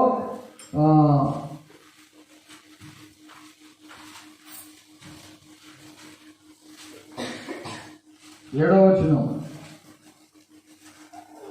కనుక ఈ దేహములో నివసించుచున్నంత కాలము 8వ వచనం. ఇట్లు ధైర్యము కలిగి ఈ దేహమును విడిచిపెట్టి ప్రభువునందు నివసించుటకు ఇష్టపడుచున్నాము. ఎక్కడట? నీ మట్టి దేహంలోనే గురి కొడతావు. నీ ఆత్మ నీ శరీరం నుండి బయటికి వెళ్ళి యేసయ్య పాదాల దగ్గర కూర్చోవాలి. అక్కడికి వెళ్ళాలి అంటే నీ శరీరం నీ ఆత్మను వదిలిపెట్టదు. అది బాగా భారంగా ఉంటుంది. తిండి చేత, మత్తు చేత, ఐవిక విచారము చేత. ఏమంటున్నాడు వాక్యము? ఈ దేహాన్ని వదిలిపెట్టి దేవుని దగ్గరికి వెళ్ళడానికి నేను ఎక్కువగా ఎవరిని ఇష్టపడతావు? ఆడోళ్ళనా, మగోళ్ళనా, మనుషులతో మాట్లాడడానికి చాలా మంది ఇష్టపడతావు. ఒకరోజు కనిపించదనుకో, ఇలా మనకు ఆగిపోయిందిగా షాటింగ్, ఈరోజు మాట్లాడడం పని ఏమైందిరా కలవలే, మొన్న అడ్డగాడ ఊపించినావు కదా దోస్తానం అంటే ఇట్లాగే నానబోయి చేస్తే మంచిగా నరకం పోయేది ఏదో దోస్తానం. వాక్యం అంటుంది లోక స్నేహము దేవునికి, నువ్వు దేవునికి విరోధిగా బతుకుతున్నావు, అది గుర్తు పెట్టుకో. చెడు సహవాసం మానకుంటే నీకే మంచిది కాదు. తెలిసి చేసే వారికి ఏముంటుంది శిక్ష ఘోరంగా. గమనించండి, మళ్ళా మనము మత్తయి సువార్తలోకి వచ్చినట్లయితే ఆ బుద్ధి లేని కన్యకలు ఏం చేస్తున్నారంట? కునికి. నేను ఫస్ట్ ఇంటికి వచ్చినప్పుడు ఫస్ట్ అడుగుతాను, ప్రార్థన చేస్తున్నారా, పాటలు పాడుతున్నారా, వాక్యం ధ్యానం చేస్తున్నారా, ప్రభు కోసం ఎదురు చూస్తున్నారా అని చెప్తాను. లేదండి ఇక మా సమస్యలు మమ్మల్ని కమ్మేస్తూ ఉంటే మేము ఒకరి మీద ఒకరు ప్రేమ కలిగి ఏం చేయాలో తెలియట్లేదు. ఈ కరోనా కాలంలో ఎవరిని వాళ్ళే చేతులు ఎత్తుకున్న వాళ్ళు ఉన్నారా లేరా? ఎవరు కాపాడుతున్నారు? అందుకే ప్రభు మీద నువ్వు ఆడుకోవడం నీకు మంచిది. చదవాలి. ఏమన్నాడు? బుద్ధి లేని ఆ కన్యకలు మా దివిటీలో ఆరిపోవచ్చున్నవి కనుక మీ నూనెలో కొంచెం మా ప్రియుడని బుద్ధిగల వారిని అడిగిరి. అందుకు బుద్ధిగల కన్యకలు మాకును మీకును ఇది చాలదేమో. అంటావా ఆ మాటను? నేను బాగా ప్రార్థన చేసుకుని ఉన్నాను, ఇది నీకు నాకు సరిపోదురా బాబు, జాగ్రత్త, నేను నీవు కాబట్టి ఇక్కడ ఆగిపోతా అనగలుగుతావా? ఏం కాదు. అయితే మనం ఒకటి, నీ సమాధి కాదే నా సమాధి. గమనించండి, మీ జీవితాన్ని పసిగట్టండి. నీవు గూవలు ఎగిరేటట్టు ఒక పావురం వల్లే బతకాలి. ఎవరైనా తెలవకుండా టీవీలు పెట్టుకున్నట్టు నీకు పాదం చేయమంటే పొరపాటునే చేయకండి. సత్యకామకార్థం చూసుకుంటాండి. ఇది ఒకరికి సమాజం అందరికీ చెప్తున్నాను. ఇక ఇలా వచ్చే భక్తులు వాళ్ళ ఇంట్లో పేరెంత టీవీ ప్రార్థన చేయంటారు, చేసుడు అది తీసే వరకు చేయాలి. ఎంత చేసినా అక్కడ ఉట్టుకోవద్దు అంతే. చేసినంత సెల్లు కడగొట్టుకోవద్దు.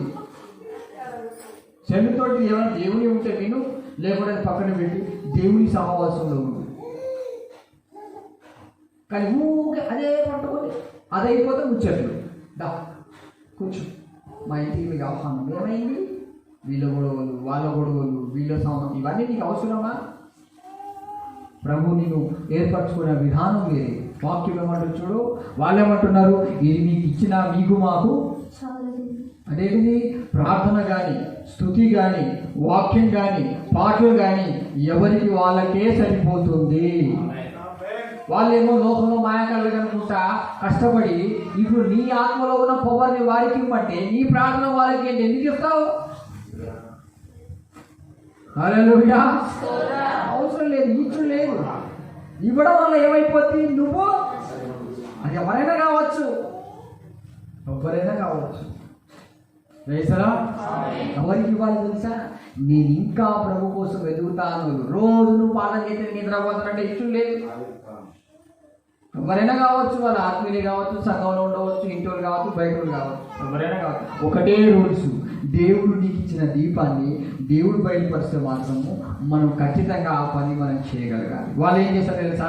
ఈ దివిటీకి వెలిగి ఎవరిదైతే ఉన్నాయో వాళ్ళ వెంటాడుతూ ఉంటాడు. అబ్బా ఎవరి దీపాలు వెలిగి ఉన్నాయా, ఎవరి దీపాల్లో ఆ నూనె తీసుకొని మన దాంట్లో పోసుకుందామా? ఏం చెప్తాను అసలు అన్నయ్య? పాఠం చేస్తే అంత లేదన్నా సరిపోదేమో నీకును, సరిపోద్దా? నువ్వు బుద్ధి లేని కన్యక లేక హాయిగా నిద్రపోతావు. ఎన్నిసార్లు చెప్పినా ఇప్పుడు ఇక్కడికి వచ్చి సంవత్సరం అవుతుంది. ప్రార్థన చేయకురా, నువ్వు ఎంత ప్రార్థన చేసినా నీ కొడుకు రాగానే వాళ్ళ నుంచి పంపిస్తావు. ఎట్లా సరిపోతే తిరుగుపోతాడు అడుగు వచ్చినాడు మొక్కలు ప్రార్థన చేయను తర్వాత వచ్చాడు. ఇట్లాంటి వాడు అన్నం కూడా పెట్టాడు. కఠినత్వం కలిగి ఉండాలి, ఏకత్వం కలిగి ఉండాలి. ఎవరిని వాళ్ళ వంచి ప్రార్థన పాఠం నేర్చుకో, వాక్యం చదువుకో, ప్రార్థన చేసుకో. ఖాళీగా నువ్వు అది కూడా చేయకుంటే దైవజంతుడు ముందుకు ఒక ప్రార్థనలో వెళ్ళిపో. వాడు పాటలు పాడుతుంది, గూగుల్ మీట్ పెట్టు, వాక్యం మీద వస్తుంది విందాం. ఇలాంటి మనలో జాగ్రత్తలు ఉండవు. ఎలా సల్లారిపోతుందో ఇంకొక విధంగా చెప్పాడు. ఏమన్నాడు అక్కడ? మీకు మాకు సరిపోదేమోనని చెప్పి ఆ బుద్ధిగల కన్యకలు చెప్తున్నారు. ఎందుకంటే ఈ బుద్ధిగల కన్యకలు ఆత్మదీపాన్ని వెలిగించుకుంటారు. బుద్ధిలో ఏం చేస్తారు? ఆత్మదీపం ఆరేసుకొని ఈ శరీరాన్ని కొంచెం కింద పెట్టుకుంటారు, మంచం కింద పెట్టుకుంటారు. తర్వాత మంచం దించి పాడి మీద ఎక్కాల్సి వస్తుంది కదా. చూడండి ఏమన్నాడు అక్కడ? మాకును మీకును ఇది చాలదేమో, మీరు అమ్మవారి యొద్దకు పోయి కొనుక్కొనుడని చెప్పింది. వారు కొనబోచుండగా పెళ్లి కుమారుడు వచ్చెను. అప్పుడు సిద్ధపడి. రెండు విషయాలు ఉన్నాయండి. కొనడం అంటే సంఘంలో ఆత్మ బలం కలిగినటువంటి సేవకులు కానీ ఆత్మీయులు కానీ ప్రార్థన చేస్తూ వాళ్ళు మన కోసము కష్టపడుతూ ఉన్నప్పుడు మేమేమైనా సంఘానికి ఇంకో కొంత సహాయం చేస్తాం, మా కోసం ప్రార్థన చేయండి అంటే అది కొనే లెక్కకే వెళ్తుంది. మేము ప్రభు కోసం బతుకుతాం, మా జీవితం మార్చుకుంటామని కొంత అవకాశం సేవకుల్ని ఆత్మీయులు అడిగే అవకాశం ఉన్నది. ఇది సంఘానికి వర్తిస్తుంది, కానీ ప్రభు రావడం మాత్రము వర్తించదు. ఎందుకంటే మనం ఈ రోజు పడిపోయిన రేపు లేవచ్చు బలవంతులు, కానీ బలహీనులు లేవలేరు. కాబట్టి మాకు సహాయం చేయమంటే వాళ్ళ సంఘానికి ఏదో అనుబంధం కలిగి ఏదో దశభాగం తీయడమో దేవునికి ఏదో అనుబంధం ఉంటుంది కాబట్టి ఖచ్చితంగా అమ్ముకోవాల్సింది. ఇప్పుడు ఈ ఏడు ప్రార్థన ఎంతో మంది కోసం చేస్తున్నారు, చేయనంటే వాళ్ళు ఉండరు. కానీ ఇది కొంతమందికి లోకంలో పనిచేసింది, కానీ దేవుని రాకడ ఒక్క రెప్పపాటులోనే వచ్చింది. మనం అలా ఉంటే నష్టపోతామని దేవుడు ముందే హెచ్చరిస్తున్నాడు. Praise the lord. అర్థమవుతుందా? ఇప్పుడు చేస్తున్న ఇక్కడ రాసిన పత్రిక చదువు.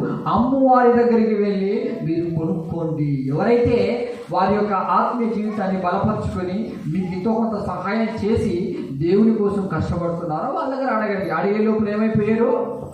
ప్రభు వెళ్ళిపోయాడు, వీళ్ళు ఇక్కడే ఉండిపోయారు. ఆమెటోళ్ళు కూడా పైకి వెళ్ళిపోయారు. Praise the Lord. ఇది రాకడ సమయంలో జరిగేది. ఈ మధ్యలో మనం కొనుక్కుంటాం, కొంతమంది కష్టపడతాం, కొంతమంది బ్రతికిస్తాం, కొంతమంది నిలబెడతాం, చేస్తాం. ఈ ట్రైనింగ్లోనే మనం ఉంటాం. కానీ మన దీపం మనం అమ్మేటోళ్ళు ఎవరైతే ఉంటారో వాళ్ళ దీపం మాత్రం ఆరిపోకుండా వాళ్ళ కష్టపడాలి కదా. తెల్లవారికి ప్రార్థన చేస్తూనే ఉండు, స్తుతిస్తూనే ఉండు, దేవుని సహవాసంలో ఎదుగుతూనే ఉంటాం.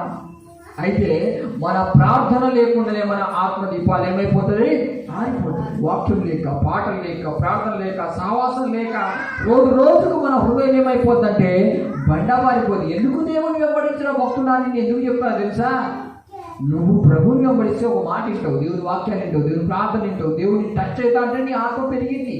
నువ్వు పరిచర్యను దేవుని సహవాసం వదిలిపెట్టుకొని ఇంటికాడ తిని ఒకటే శరీరంలో కొనబడదు, దీపము ఆరిపోద్ది. ఎవరు కాపాడుకోలేరు. మీ అమ్మ కాపాడు, మీ నాన్న కాపాడు, నేను ఎవరు కాపాడు. మళ్ళా మొదటికి వచ్చింది స్థితి. ఎవరు అక్కడ? నీ మొదటి లోపడిన స్థితిని గుర్తుకో, మారకుంటే మళ్ళా అదే గతి పట్టింది అని అర్థం. అందుకనే మార్పు చెందాలి, రోజుకు సహవాసం పెరగాలి కానీ తగ్గకూడదు. దేవుని సహవాసం. ఒకవేళ నేను రాలేనంటే సెల్లు పక్కన పడేసి ఇతర పాటలు, వాక్యము, ప్రార్థన, ఆ గూగుల్ మీట్లో వాక్యం వినుకుంటా విన్ను. నేను స్టార్టింగ్లో గూగుల్ మీట్ రోజు పెట్టేది, రోజు వినేటోళ్ళు. గూగుల్ మీట్ పెట్టినప్పుడు శనివారం ఆదివారం 2 రోజులే వింటుంటారు. ఆ శనివారం కూడా ఉంటారు లేదు, ఇప్పుడు ఆదివారం ఒకటే రోజు వింటున్నారు. నలుగురు వచ్చారు, 2 పోయారు, 2 ఉన్నారు. ఎందుకంటే ఈ డబ్బులు పెట్టి కొనుక్కోవచ్చులే అనే ధ్యానంలో ఉన్నారు. అవునా కదా? మేము పైసలు పెట్టి మా అన్నయ్యకి ప్రార్థన చేయమంటే, మేము ఇంకో కొంత దేవుడిని కానికిస్తే చేస్తామంటే 1 రోజు కొంటావు, 2 రోజులు కొంటావు, ఆ పైసలు కూడా వచ్చిపోద్ది. దేవుని రాకడా నువ్వు అక్కడి నుంచి వచ్చే లోపల ఎవరు మిద్ద మీద ఎక్కేవాడి కిందికి సమయం లేదు కదా అన్న. నేను ఆటో రిపేర్ చేసుకుంటూనే ఉన్నానంటే అక్కడే నువ్వు ఇట్టుకుంటా ఉండు. నేనే అందుకే జాగ్రత్తగా ఉండండి. దేవుని ప్రేమ మనల్ని బిడ్డాని ఎంత బలపరుస్తున్నాడు, ఎంత హెచ్చరిస్తున్నాడు, ఎంత అలర్ట్ చేస్తున్నాడు. మన సంఘంలో వచ్చిన హెచ్చరికలు ఎక్కడ లేదని ఇంత ఖండిస్తూ ఇన్ని విధాలుగా చెప్తున్నా కూడా మర్చిపోతున్నాం. జాగ్రత్తగా ఉండండి బిడ్డలారా, భయపడుతూ ఉండండి. దేవుడు రాకడ చాలా సమీపంగా ఉంది. దేవుడు మరీ ప్రవచనం ద్వారా మాట్లాడాడు, నా రాకడ చాలా సమీపంగా ఉన్నది, మీరు అలాంటి ఉండాలి. తిండి వలన, నిద్ర వలన, మత్తు వలన, ఈ సీక్రెట్ ప్రేమ వల్ల మోసపోకండి. వాళ్ళను ప్రేమిస్తే ప్రేమించండి, కానీ పట్టుపడి దేవుడు తర్వాత సంఘం తర్వాతనే ఎవరైనా. Praise the Lord. కుటుంబంలో తల్లి మరణానికి వెళ్తే కూడా నేను పట్టించుకోలేదు, సంఘం కోసమే కష్టపడి ప్రార్థన చేసిన. తర్వాత దేవుడే కనికరపడి జాలిపడి మాట్లాడి అప్పుడు తీసుకొచ్చి ఇంట్లో పెట్టామంటే అప్పుడు ఆమె తీసుకొచ్చి ఇక్కడ పెట్టడం జరిగింది. అంత కఠినంగా ఉంటాను. మనం ఎప్పుడు సేవకులతో పోల్చుకోవద్దు. వాళ్ళ శ్రమలు వాళ్ళకి తెలుస్తుంది, ఆ బాధ అంతా ఏంటితో. మనం ఏం చేస్తామంటే కొద్దిగా ఇదైతే సాలిగా, నేను నీకోసం పాలు పెడతానమ్మా. ప్రభు కోసం ఎప్పుడు పెడతావు? ఇక ప్రభు కోసం ఎప్పుడు ప్రాణం పెడతావు చెప్పు? అంత లేదు కదా. జాగ్రత్తగా ఉండండి. ఈ మాయాలోకం బతుకు నుండి బయటికి రండి. అదే చెప్తున్నాడు చూడు, ఈ అబద్ధ క్రీస్తు కూడా మీలో దేవుని ప్రేమ. ధర్మ విరోధి అంటే నువ్వు ధర్మం అనుసరించాలి. ధర్మం అంటే నీ బిడ్డ కానీ, కొడుకు కానీ, భర్త కానీ ఎవరికైనా రుణపడి ఉంటే వారికి అన్నమో కూరలో ఏదైనా చేయి. కానీ దేవునిలో ఉన్న సహవాసాన్ని కోల్పోయే పని, దేవునిలో నీకున్న ప్రేమ తగ్గే పని పొరపాటుగా అటు కొట్టుకోకపోతే ఇటు రాదు. ఇక అప్పుడు అన్న 3 రోజులే కదన్నా మాట్లాడక ఎడిపోయినావు, కొద్దిసేపైనా మాట్లాడితే దైవజనుతో మాటలు వచ్చేది. ఇప్పుడు మా సంగులాలు ఫోన్ చేస్తారు రోజు సాయంత్రం కాగానే. అయ్యా సిస్టర్లందరూ వాళ్ళు పరిచయం అవుతారు. ఏంటన్నా సంగులాలు రోజు ఫోన్ చేస్తాను ఏంటంటే, ఇప్పుడు మన ప్రేమలో ఉన్నాడు రావాడు, ఎన్ని రోజులు ఉంటాడు, మనం కష్టపడి అలా వచ్చినప్పుడు పోదు ప్రార్థన చూడన్న ఇక్కడి నుంచి నిశ్చయం రక్తము చిందించి సాక్షిగా అన్నట్టుగా నాకు అనిపిస్తాయి. కానీ జాగ్రత్తలు వాడు తీసుకుంటే ఉంటాడు. జాగ్రత్త లేనివాడు ఏ రోజైనా పడిపోతాడు. ఆ ప్రేమ వాళ్ళు పెరుగుతూ మళ్ళీ అప్పుడు ఒకసారి జాగ్రత్తగా ఉండండి. ఆ ప్రేమ ఎప్పుడు చల్లారిపోద్ది. ఎలా చల్లారిపోతుంది తెలుసా? ఈ మూత్ర సంబంధంలో కొట్టుకోబోద్ది. వాళ్ళని ప్రేమించద్దని ప్రభు అన్నాడా? ప్రేమించి దైవపరంగా పాటలు, వాక్యము, ప్రార్థన, దైవత్వంగా ప్రేమిస్తే వాడు రక్షింపబడతాడు. ఆ పని మనం చేయనప్పుడు మరి ఎందుకు వాళ్ళ గురించి ఆలోచించు. అనవసరంగా మనం దెబ్బతిని సంఘానికి దైవజనికి అవమానం తెచ్చడమే. అవునా కదా? చూడు, ఇగో ఇద్దరు ఉండే గూగుల్ పెట్టా, ఇంకొకరు వెళ్ళిపోయారు, ఇంకొకరే ఉన్నారు. వాళ్ళు ఎంతసేపు ఉంటారో చూద్దాం. ఇక రైట్. దశనిలో రాసిన పత్రిక 2వ అధ్యాయము 7వ వచనం. ఇప్పటికీ క్రియ చేయించున్నది, కానీ ఇది వరకు అడ్డగించుచున్నవాడు మధ్య నుండి తీసివేయబడి వరకే అడ్డగించును. అప్పుడు మధ్యవర్తి తీసివేయబడ వరకే వాడు ఏమన్నాడు? మంచిగా చదవాలి. ఇది వరకు అడ్డగించుచున్నవాడు, అడ్డగించుచున్నవాడు మధ్య ఉండి తీసివేయబడి వరకే అడ్డగించును. అంటే పరిశుద్ధాత్మ దేవుడు మధ్యవర్తి అనగా దైవత్వం కలిగిన దైవజనుడు మధ్యవర్తిగా ఉంటాడు. పరిశుద్ధాత్మ దేవుడు కూడా. వాళ్ళు ఉన్నంత కాలమే నువ్వు ఇంతో కొంత గ్రహించుకుంటా ఊకే వాక్యం వచ్చి పడుతుంది నిన్ను. వాళ్ళ సహవాసం కూడా పోయిన తర్వాత వాడు దిగినదిగా అప్పుడు మనం ప్రేమించే చూపిస్తాడు. ఇక వాడు ఎవరైనా పిల్లుగా ప్రేమించేయమంటాడు. నీ పానం పోయేంతగా కింద చదవాలి. అప్పుడు ఆ ధర్మ విరోధి బయలుపరచబడను. ప్రభువైన యేసు తన నోటి ఊపిరి చేత వారిని సంహరించి తన ఆగమన ప్రకాశము చేత నాశనము చేయును. నశించుచున్న వారు తాము రక్షింపబడుటకి సత్య విషయమైన ప్రేమను అవలంబింపక పోయిరి గనక వారి రాక అబద్ధ విషయమైన సమస్త బలముతోను నానా విధములైన సూచక క్రియలతోను మహత్కార్యములతోను దుర్నీతిని పుట్టించే సమస్త మోసముతోను నశించుచున్న వారితో సాతాను కనపరచు బలమును అనుసరించి ఎలా వస్తాడంటే సత్య సంబంధమైన ప్రేమను అవలంబించకపోవడం వల్ల వాడు ఎంటర్ అవుతాడు. ఇక ఏంటిది సత్య సంబంధమైన ప్రేమ?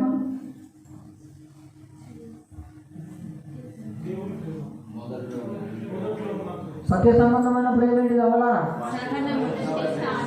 సత్య సంబంధమైన ప్రేమలలో ఒకటి కాదు, నిజం కలిగిన ప్రేమ. యేసు ప్రభు నిజంగా నీ కోసం ప్రాణం పెట్టాడా? బాప్తిజం తీసుకున్నప్పుడు ఏ ఒప్పందం చేశావు? దైవజనుడు ఎలా బాప్తిజం ఇచ్చాడు? ప్రభు నీ కోసం రక్తం కాచి ప్రాణం పెట్టాడని నమ్ముతున్నావా? అది సత్య సంబంధమైన ప్రేమ. అంటే నేను నిండుగా ప్రేమించాడు అనుకుంటావా లేదా? మరి ఆ ప్రేమ నీలో సలాడుతుందా పెరుగుతుందా చూడు. అది నువ్వు ఎప్పుడైతే ఆ ప్రేమను అవలంబించకుండా ఈ నూతన సంబంధంలో కొట్టుకోపోతావు, అబద్ధకీర్తుడు నీ దగ్గరనే ఉంటాడు కానీ నీకు అనిపించడు. నువ్వు అనుకుంటావు డైరెక్ట్ 4 బొమ్మలు పెట్టుకుని నా దగ్గరకు వచ్చే ఉన్నట్టు అనుకుంటావు.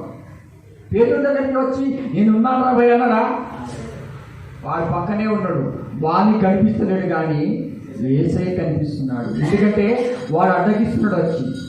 ఏ ప్రేమను చెప్పాలి గట్టిగా, ఏ ప్రేమను? సత్య సంబంధమైన ప్రేమ కోసం ప్రభు ప్రాణం పెడుతుందంటే వాడు అంటాడు పెట్టకు పెట్టకు పెట్టకు పెట్టకు పెట్టకు పెట్టకు. భారం, కష్టం, బాధ, అప్పులు, బాధల సమస్యలు, ఈ సమస్యలు వస్తాయి. సంఘం తొలగి, ఆత్మ తొలగి, సేవ తొలగి, పోగు పోగు పోగు పోగు అంటే వాడిని ఎంకనే ఉంటాడు. వాడు నాకు అనిపిస్తుంది నీకు అనిపించదు. ఎందుకంటే నా ప్రాణం పోయేంతగా నేను సేవ కోసం శ్రమలు పడ్డా, ఇప్పటికీ చివరి శ్వాస వరకు ప్రభు కోసం నేను కష్టపడతాను. అందుకే అన్నాడు దాచిపెట్టుకుంటే అది ఫలించదు. కొంతమంది సేవకులు తెలివితో ఆ సేవను ఇతరులకు ఎందుకు ఇస్తారంటే ఇది నా ఇంట్లో కొంచెం కింద మంచం కింద పెట్టుకుంటే ఇది ఫలించదు, ఇది ఉంటే దేవుని సహవాసంలోనే ఉండాలి ఈ ప్రేమ. ఆమేన్. ఎందుకంటే దీనికి ఈ సముద్రం కదండి, దీంట్లో ఎంత పెట్టినా కనిపించదు. అక్కడ కొద్దిగా పెట్టిన దేవుడు ఆనందపడతాడు. దాంట్లోనే మనకు ప్రతిఫలం, పరలోక రాజ్యంలో మనకి ప్రతిఫలం వచ్చింది. ఇక్కడ ఎంత చేసినా కనిపించదు. కాబట్టి అక్కడ సత్య సంబంధం ప్రేమ అనేది అక్కడి నుంచి అవలంబిస్తూ మనం ముందుకెళ్ళాలి. అది కాదనుకుంటే వెళ్ళలేము. శ్రమలు వచ్చింది. ఇప్పుడు ఏసే శిలువ మొత్తం అంటే భారం కాదా? ఆ భారం నీకెందుకు అంటాడు వాడు. పేతురులో వచ్చామన్నాడు నీ శ్రమలు నీకు, నీ సుఖము నీకు అంటాడు వాడు. అన్నయ్య ఎప్పుడైనా నీకు హాయిగా కొద్దిగా హనీమూన్ పోమని అన్నాడా? ఒక్కసారి. ఇందుకే చెప్తాను, అన్నయ్యతో పోతే నువ్వు ఇంకా కష్టపడతావు. అది ఎందుకు అనుకోకుండా వచ్చిన పోయి వెళ్ళిపోతే అప్పుడే లోకం మంచిగా ఉండేది. చూడటానికి ఎట్లా అనిపిస్తుంది అంటే చూపులకు రమ్యమైనదిగా, కన్నులకు మంచిగా, ఎంత మంచిగా అన్నారు. ఎంత అసలు నాకు ఇలాంటి వాళ్ళు ఎదురుపడతారని నేను అనుకోలేదండి. ఫస్ట్ దేవుడు దేవత, తర్వాత నేను ఇలా మారిపోతున్నావు. స్టార్టింగ్లో బాగా, ఇప్పుడు ఎందుకు తయారైపోయాడు? అయ్యో యూట్యూబ్ పవర్, ఫేస్బుక్ ఫ్రెండ్స్ గమనించి పశ్చాత్తాపడి మారు మనసుకుంది. నీకెంత బాధ అయినా, ఎంత శ్రమ అయినా, ఎన్ని వేదనలైనా సత్య సంబంధమైన దేవుని ప్రేమను పొరపాటున కోల్పోకు, మోసపోకు. నీ భార్యని పరలోకం తీసుకెళ్ళదు, నీ భర్తని పరలోకం తీసుకెళ్ళడు. సత్య సంబంధమైన ప్రేమ నీ కోసం ప్రాణం పెట్టింది ఆయన. మరి మనం ఎలాంటి ప్రేమ చూపిస్తున్నాం తెలుసా? మనకు కొంత ధర్మం అనేది ఉంది కాబట్టి కొంత బిడ్డను, కొంత భార్యను, కొంత సేవకులను, కొంత ఆస్తిలో మనకు కొన్ని అనుబంధాలు ఉన్నాయి కానీ కొంత చూస్తున్నాం. కానీ నిజంగా ప్రాణం పెట్టే అంతగా మనలో ఎవరికి లేదు. ఆ సత్య సంబంధమైన ప్రేమ యేసయ్యకు ఉంది. Praise Lord. అయితే ఆ సత్య సంబంధమైన ప్రేమను మనం అవలంబించినప్పుడే వాడు ఈ పేతురు వెనక ఎట్లుంటాడో అట్లుంటాడు. వాడు కనిపించాడు. గుడికి ఎవరు పోయినాక ఎవరు కనిపిస్తారు? దేవుడు కానీ, సంఘం కానీ, ఆత్మలు కానీ, సచికోటలు కానీ ఎవరైనా కనిపిస్తారా?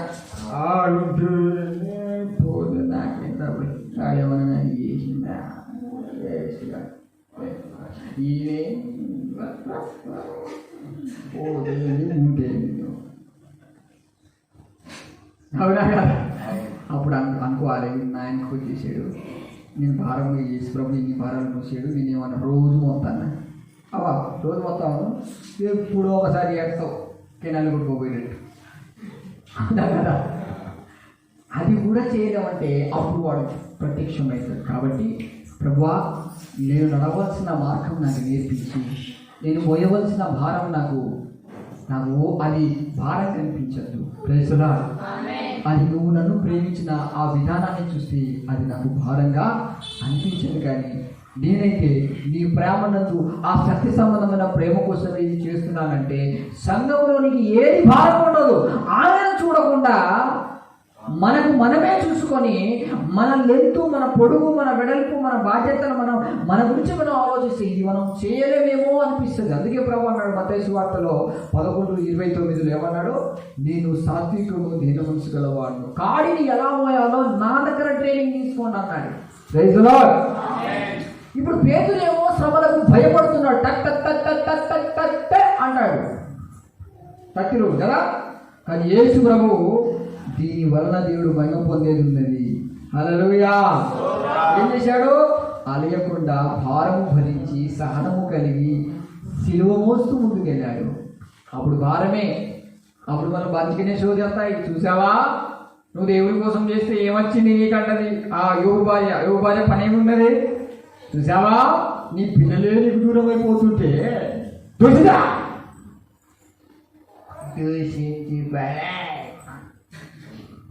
ఎవరున్నారు అమెరికా? ధర్మ విరోధి, అబద్ధ క్రీస్తు. వాడు ప్రత్యక్షంగా నీకు కొమ్ములు పెట్టుకొని కనిపించాడు. ఎక్కడ ఉంటాడు? అయితే వాక్యం వచ్చినప్పుడు మనకు అర్థమవుతుంది, ప్రభువా నిజంగానే నీ ప్రేమ నన్ను అసలు ఏది ఇంత భారం అనిపించదు, ఎందుకు ఇలాగైందని దుఃఖం వచ్చి తర్వాత పేతురు ఏం చేశాడు? ఏడ్చాడు. Praise the Lord. పశ్చాత్తాపపడ్డాడు. నేను నీకోసం బతకడానికి ఇన్ని గొంగుడు మాటలు మాట్లాడి షార్ట్ నాకు వాగిన నా పానమని చెప్పాను. అప్పుడు బయటికి వచ్చాడు సార్. Praise the lord. ఏసై ఏం పెట్టాడంటే శిలువ రక్తం పంపించాడు. ఆ పందికొక్కు స్వర్గల అది కంట్లో మంట పడి బయటికి వచ్చింది. స్తోత్రం చెప్పండి. నువ్వు దేవుని యొక్క సహవాసములో కోల్పోకుండా క్లారిటీగా నువ్వు జీవించాలి. Praise the Lord. అందుకే అన్నాడు, ఈ సత్య సంబంధమైన ప్రేమను అవలంబించు. మొదట్లో ఉన్న ప్రేమను పొరపాటున కోల్పోకు. ఆ ప్రేమను అవలంబిస్తూనే ఉండు. అది ఎవరి ద్వారా కోల్పోతున్నావు? నువ్వు దేవుని ప్రేమను కోల్పోయే పరిస్థితి పొరపాటున రానీకు. మనం అనుకుంటాం పేతురులాగానే. ఈరోజు మొత్తం పేతురుతో కంపేర్ చేసుకోండి. పేతురు అనుకుంటున్నాడు నేను ఫుల్లుగా ప్రేమిస్తాను ఆయన అన్నాడు. ఎక్కడ కూర్చొని ప్రేమిస్తున్నాడు పేతురు? ధోనిలో కూర్చొని ఫుల్లుగా ప్రేమిస్తున్నాడు. ఏంటి నువ్వు ప్రేమించేది? ఒక్క బిడ్డ భారం మీద మునిగిపోతావు. నువ్వు ప్రేమించినట్ట. నువ్వేమన్నావు నాకు? ప్రభువా మీరందరైనా మోసం చేసి నిన్ను చెప్తారేమో కానీ నేను సరే చూడను ఖాళీ జమ్మురా అన్నాడు. ఇప్పుడేమైంది బిడ్డ అంటే, ఇప్పుడు నేను ప్రేమిస్తానయా అంటే, ఇది కాదు ప్రేమ అంటే, నీ ప్రేమ అనేది ఎప్పుడు సమయం ఉంటుందో అప్పుడే చూపించు. Praise the Lord. అంటే గొర్రెపిల్ల ఎప్పుడు తప్పిపోతుందో అప్పుడే కాపాడు. గొర్రెపిల్లకు మేత ఎప్పుడు అనుకుంటే అప్పుడే ఇచ్చేయి. ఆ సమయంలో దేవుని ప్రేమలను వర్తిల్లడానికి ఎదురు చూడు, కానీ అది పొరపాటున కోల్పోకు అంటున్నాడు పరిశుద్ధాత్మ దేవుడు. హల్లెలూయా. నీ జీవితం ఏం చేయాలి? రోజుకు ప్రార్థన లేకుండా, వాక్యం లేకుండా, సహవాసం లేకుండా కోల్పోవద్దు. సైతంగా ఎంత పని ఏం తెలుసా? వారం రోజు దేవుడిని ఆరాధించి దైవజన్యం వెంబడిస్తాను. చెల్లు ఎప్పుడు చేసి తల్లి మీద ప్రేమకి చేసిందే. ప్రేమించడం తప్పున్నారా? తప్పు కాదు, తప్పున్నారా? ఆ దయ్యం వచ్చి ఒక తనుదంతే ఇంకా మర్చి పోయి ఆ ఎడు మీద జరగదు. ఇప్పుడు దైవజంతో మాటలు లేవు, సంఘంలో సహవాసం లేదు, ప్రార్థన లేదు, హల్లెలూయా లేదు, స్తోత్రం లేదు, స్తుతి లేదు. ఎట్లా మరి? ఇప్పుడు పరిశుద్ధాత్మ దేవుడు చెప్తున్న సత్యాన్ని నువ్వు గమనించి, ఇక నాకు దూరం చేసేది ఏదైనా కానీ, అది అక్క అయినా, చెల్లైనా, అన్నైనా, తమ్ముడైనా, లాస్ట్కి నా మనసైనా కట్టొస్తుంది. మనం అనుకోవచ్చు ఎప్పుడు మా మంది గురించి చెప్తావేందన్నా అంటావు, కానీ నీ మనసే నీకు శత్రువు తెలుసా? నీ హృదయం అన్నింటికంటే అది చాలా డేంజర్. ఇంకా దాన్ని కూడా మనం ఏం చేసుకుంటూ ఉండాలంట?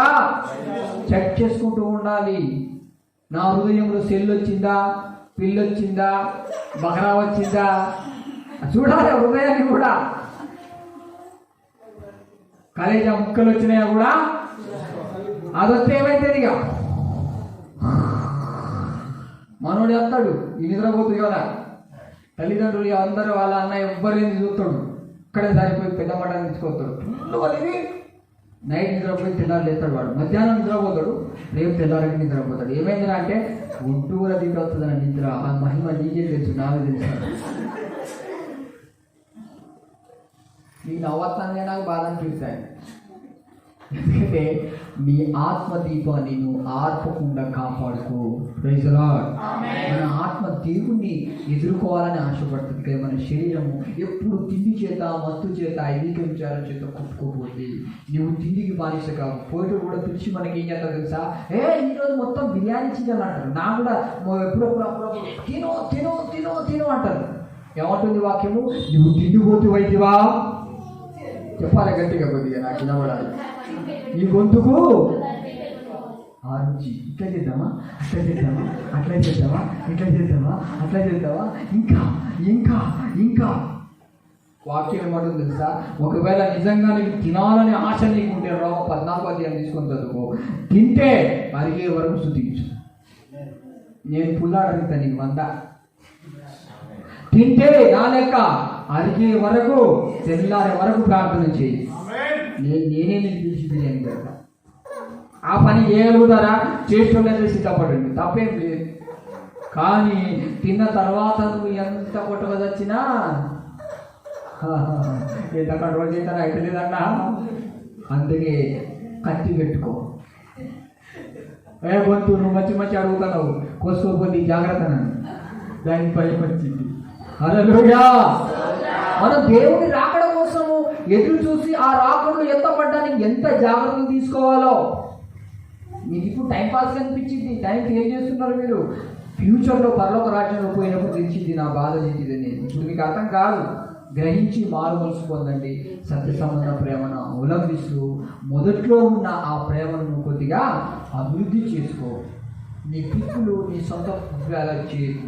దేవుని అడుగు, ప్రభా నేను ఒక అడుగు ముందుకేస్తాను కానీ ఎందుకయ్యా నాకు సహాయం చేయమని అడుగు. పేతురు కూడా అదే అన్నాడు, ప్రభా నీవే అయితే నన్ను దీని మీద నడిపించమన్నాడు. నీవే అయితే అని అనకు, ప్రభా నువ్వు నడిపించగలవు, నేను నడవగలననే ఉద్దేశంతో ఎవరి వైపు చూడకుండా పరిశుద్ధాత్మని వైపు చూస్తూ నీ ఆత్మ ఎత్తుకుంటూ ముందుకు సాగు. దేవుడి వాక్యం దీవించునుగాక.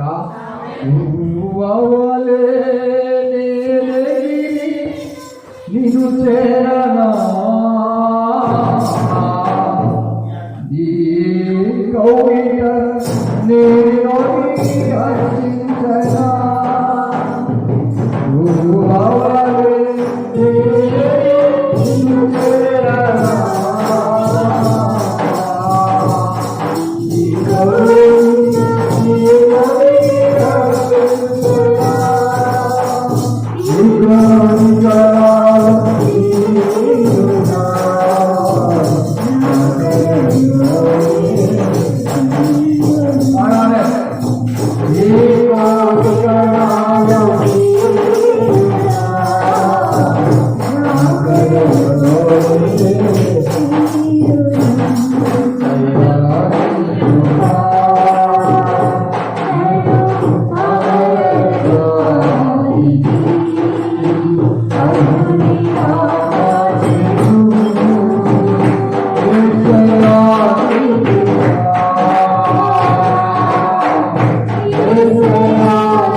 Thank you.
నీకోసం ప్రాణం పెట్టింది ప్రభు, మీ ఇంటి వాళ్ళు కాదు. ఆయన ప్రేమ ప్రత్యక్షం కాబోతుంది. నీ ప్రాణాన్ని కూడా నువ్వు నమ్ముకోకు. తిండి వలన, మత్తు వలన నీ పరలోక రాజ్యం ఇవ్వడం కోసం తాను పెట్టిన ప్రాణాన్ని నీకు సాక్ష్యంగా ఉంచుతాడు. నువ్వేమో మా కుటుంబం ఎట్లా, మా జీవితం ఎట్లా అని ఆలోచిస్తూ ఉన్నావు. దేవుని రాకడ ఒకటే ఒక రెప్పపాటులో వస్తుంది. నువ్వెంత కష్టపడి ఎంతమందిని ప్రేమించి దేవుని సంఘాన్ని ప్రేమించుకుంటే అబద్ధికుడియే మారిపోతాడు. సంఘం కోసం ఆయన ప్రాణం పెట్టాడు, ఆయనకు భారం అనిపించలేదు. మనం ఎప్పుడు కూడా పడ్డ కష్టాన్ని ప్రభు చూస్తూ నువ్వు సంఘం కోసం పడేదాన్ని బట్టి ఆయన సంతోషపడుతున్నాడు. నువ్వు దాన్ని భారంగా ఫీల్ అయితే నీకు ఆశీర్వాదం ఏమిటి? పరిశుద్ధాత్మ దేవుడు నిన్ను ప్రేమిస్తున్నాడు కనుకనే నీతో నాకున్న అనుబంధం దూరం కావద్దని ఆయన కన్నీళ్లు విడుస్తున్నాడు. నీవే స్థితిలో ఉన్నప్పుడు, నువ్వు నీచంగా నేను లోకం చూస్తున్నప్పుడు నేను చూశానా? నీ ఇంటి వాళ్ళే నిన్ను కించపరిచి బాధ పెట్టినప్పుడు నేను ఎలా చూశానా అంటున్నాడు పరిశుద్ధాత్ముడు. మరి నన్ను ప్రేమించే నీ ప్రేమను ఎందుకు ఇతరులకు ఇస్తున్నా? కలిగిన సమయంలో జాగ్రత్త పడు.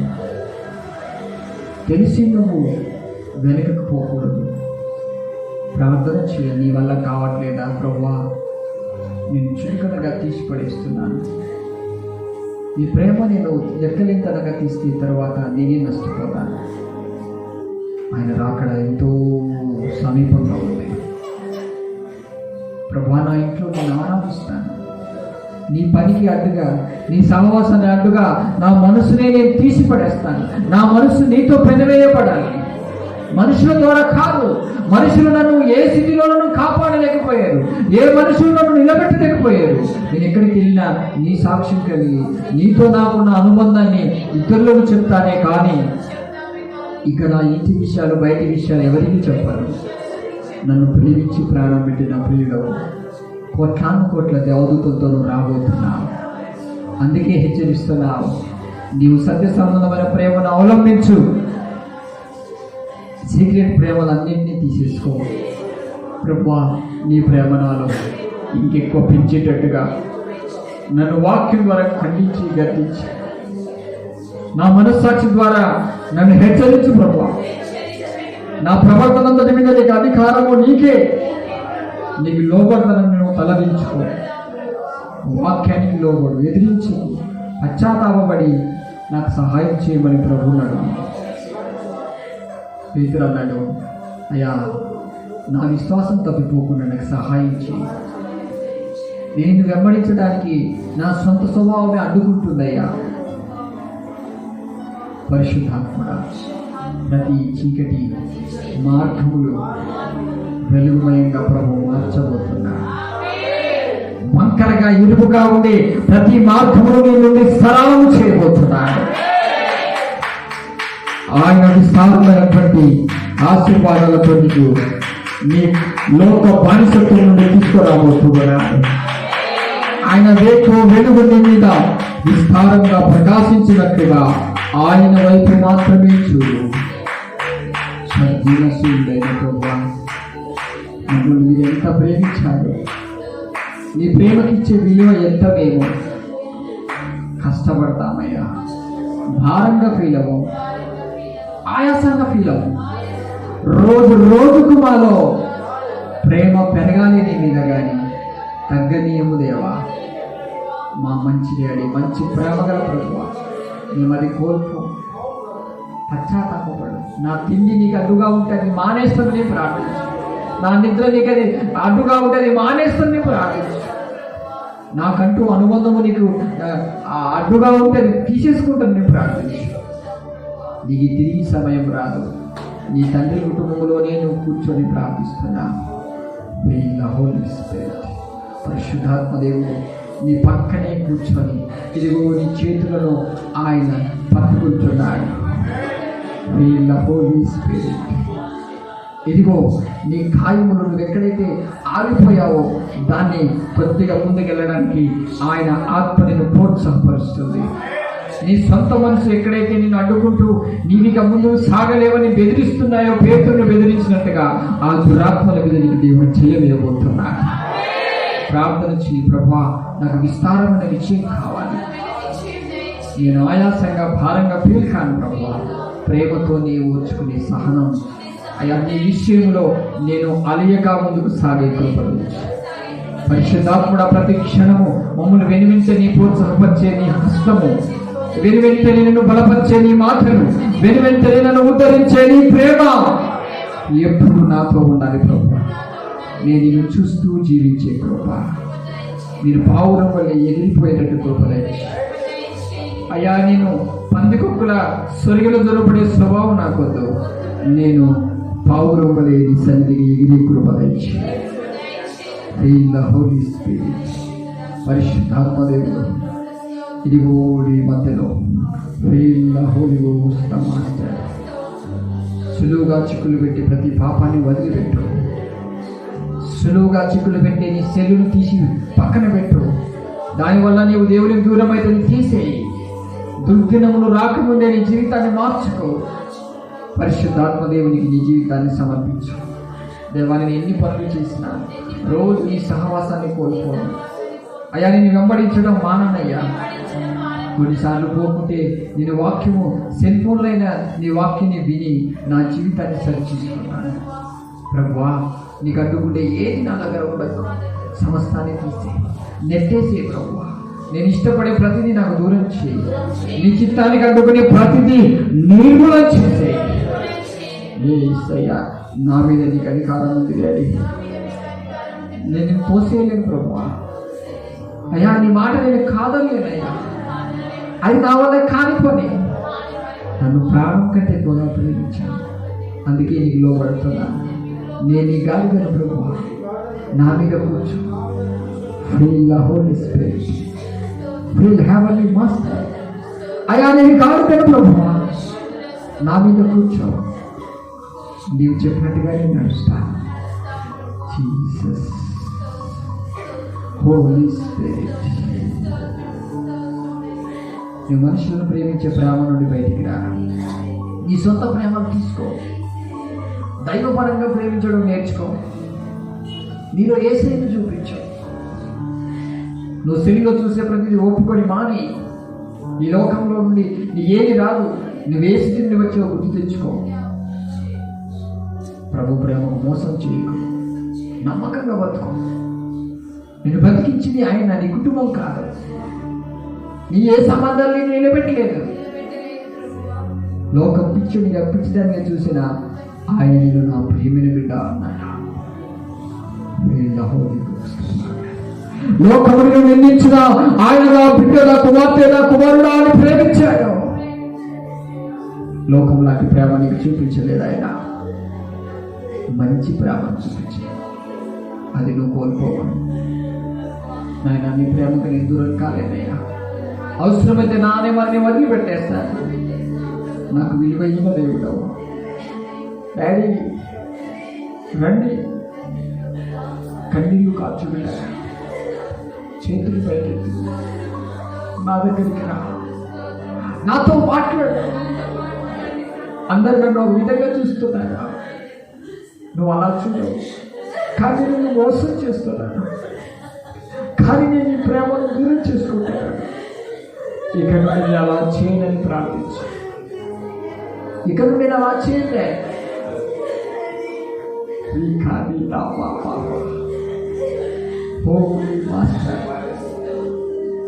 ఇక నుండి అలా చేయనని ప్రార్థించు. దేవుడు నీకు ఇచ్చిన వాగ్దానం ఎలాంటి తెలుసా? నిన్ను విడువను, ఎడబాయను, నీతోనే ఉంటారట. అంత మంచి ప్రేమని యేసయ్య నీ మీద కుమ్మరిస్తుంటే మనుషుల ప్రేమను పడిపోకు. ఆయనే నిన్ను ప్రేమిస్తున్నాడు. నువ్వు వెళ్తున్నప్పుడు నీకు ఎంత తోడుకుంటున్నాడో తెలుసా? ఎంత కాపుదలు ఇస్తున్నాడో తెలుసా? అది నువ్వు గ్రహించుకో. అవును ప్రభువా, ఒంటరిగా ఉన్నప్పుడు, గాయాల పాలైతున్నప్పుడు నీవే కదా నన్ను ఓదార్చి. నేనెందుకు ఇంకా మనుషుల్ని నమ్మి వారి ప్రేమలోనే కొట్టుకోబోతున్నాను? నేను ఈ పాద సన్నిధిలో కూర్చుంటాను. ఈ రోజు నుండి ప్రతిరోజు నిశ్చయిస్తాను. ఈ రోజు నుండి ప్రతిరోజు మానక ప్రార్థిస్తాను. ఈ రోజు నుండి ప్రతి వాక్యాన్ని నా హృదయంలో దాచిపెట్టుకుంటాను. రేపపాటున మార్పు చెందే భయం కలిగి నేను బ్రతుకుతాను. దైవజనుల దగ్గర భయభక్తి కలిగి ప్రవర్తిస్తాను. మమ్మల్ని తగ్గించుకుంటాను. డాడీ రండి, డాడీ రండి. Feel the Holy Spirit, Almighty Lord. పరిశుద్ధాత్మ దేవుని దగ్గర కూర్చుని ఆయన నీ హస్తంలో కొట్టి నీ కళ్ళలో ఉన్న చీకటిని తీసేస్తున్నాను. నీచమైన వాటిని తీసేస్తున్నాను. నీ కళ్ళను పరిశుద్ధపరుస్తున్నాను. నీ కళ్ళలో ఆయన వెలుగు, నీ కళ్ళల్లో ఒక వెలుగు ఆయన చూపిస్తున్నాడు. చీకటి తీసేస్తున్నాడు. హోలీ స్పిరిట్, వెనుకకు లాగే ప్రతి దురాత్మను వదిలిపెట్టుకొని ముందుకు రా. Feel the Holy Spirit. Yesu రాజులకు రాజా, ప్రభులకు ప్రభువా, నీ మనసు మొత్తం పవిత్రపరుస్తూ ఉన్నాడు. నీవు రోజు రోజుగా ప్రేమను పెంచుకో. రోజు రోజుకు పని చేత ఉద్యోగం చేత కుటుంబ సహవాసం చేత నువ్వు దేవుని సహవాసం కోల్పోకు. పొరపాటున ఆయన వదిలిపెట్టు. ఎన్ని సమస్యలు వచ్చినా ప్రభుని మాత్రం పట్టుకో. ఆయన నీకు మోచన ఆధారభూతుడు. ప్రియమైన ప్రభువా, నిజమైన ఆయన మొదట్లో ఉన్న ప్రేమ మేము కోల్పోయే దిక్కులేని పరిస్థితి మేము వెళ్ళమయ్యా. మొదటి కంటే ఎక్కువగా నువ్వు ప్రేమిస్తూ నీవు వాడుకునే సాధనమైన గాడిదగా మేము మారుతాము. గాడిదకు భారం అంటే తెలియదయ్యా. గాడిదకు భారం అంటే తెలియదు. ఎంత బరువు వేసినా అది పోతూనే ఉంటుంది. నీ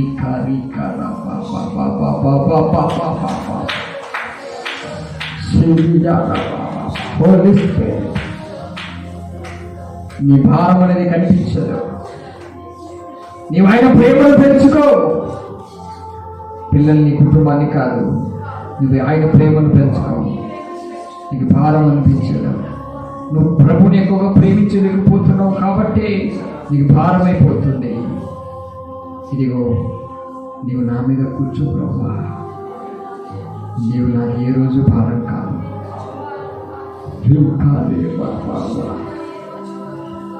నా కోసం నీ సిలువను ఎప్పుడు భారంగా నువ్వు అనుకోలేదయ్యా. నేనెందుకు అలాగనుకోవాలి డాడీ? సిలువ వచ్చినప్పుడు నువ్వు భారంగా అనుకోలేదు. ఇది నా బిడ్డలకు వస్తుందని మోసావు. నీ ప్రేమకు మా ప్రేమకు ఎంత వ్యత్యాసం అండి. తిరిగి మనం చెల్లించగలవా? తిరిగి నీ కొలత మేము కొలిచి ఇవ్వగలవా? సిలువ నీకు భారంగా అనిపించలేదయ్యా. నేను ఇక ఇచ్చిన అనుకో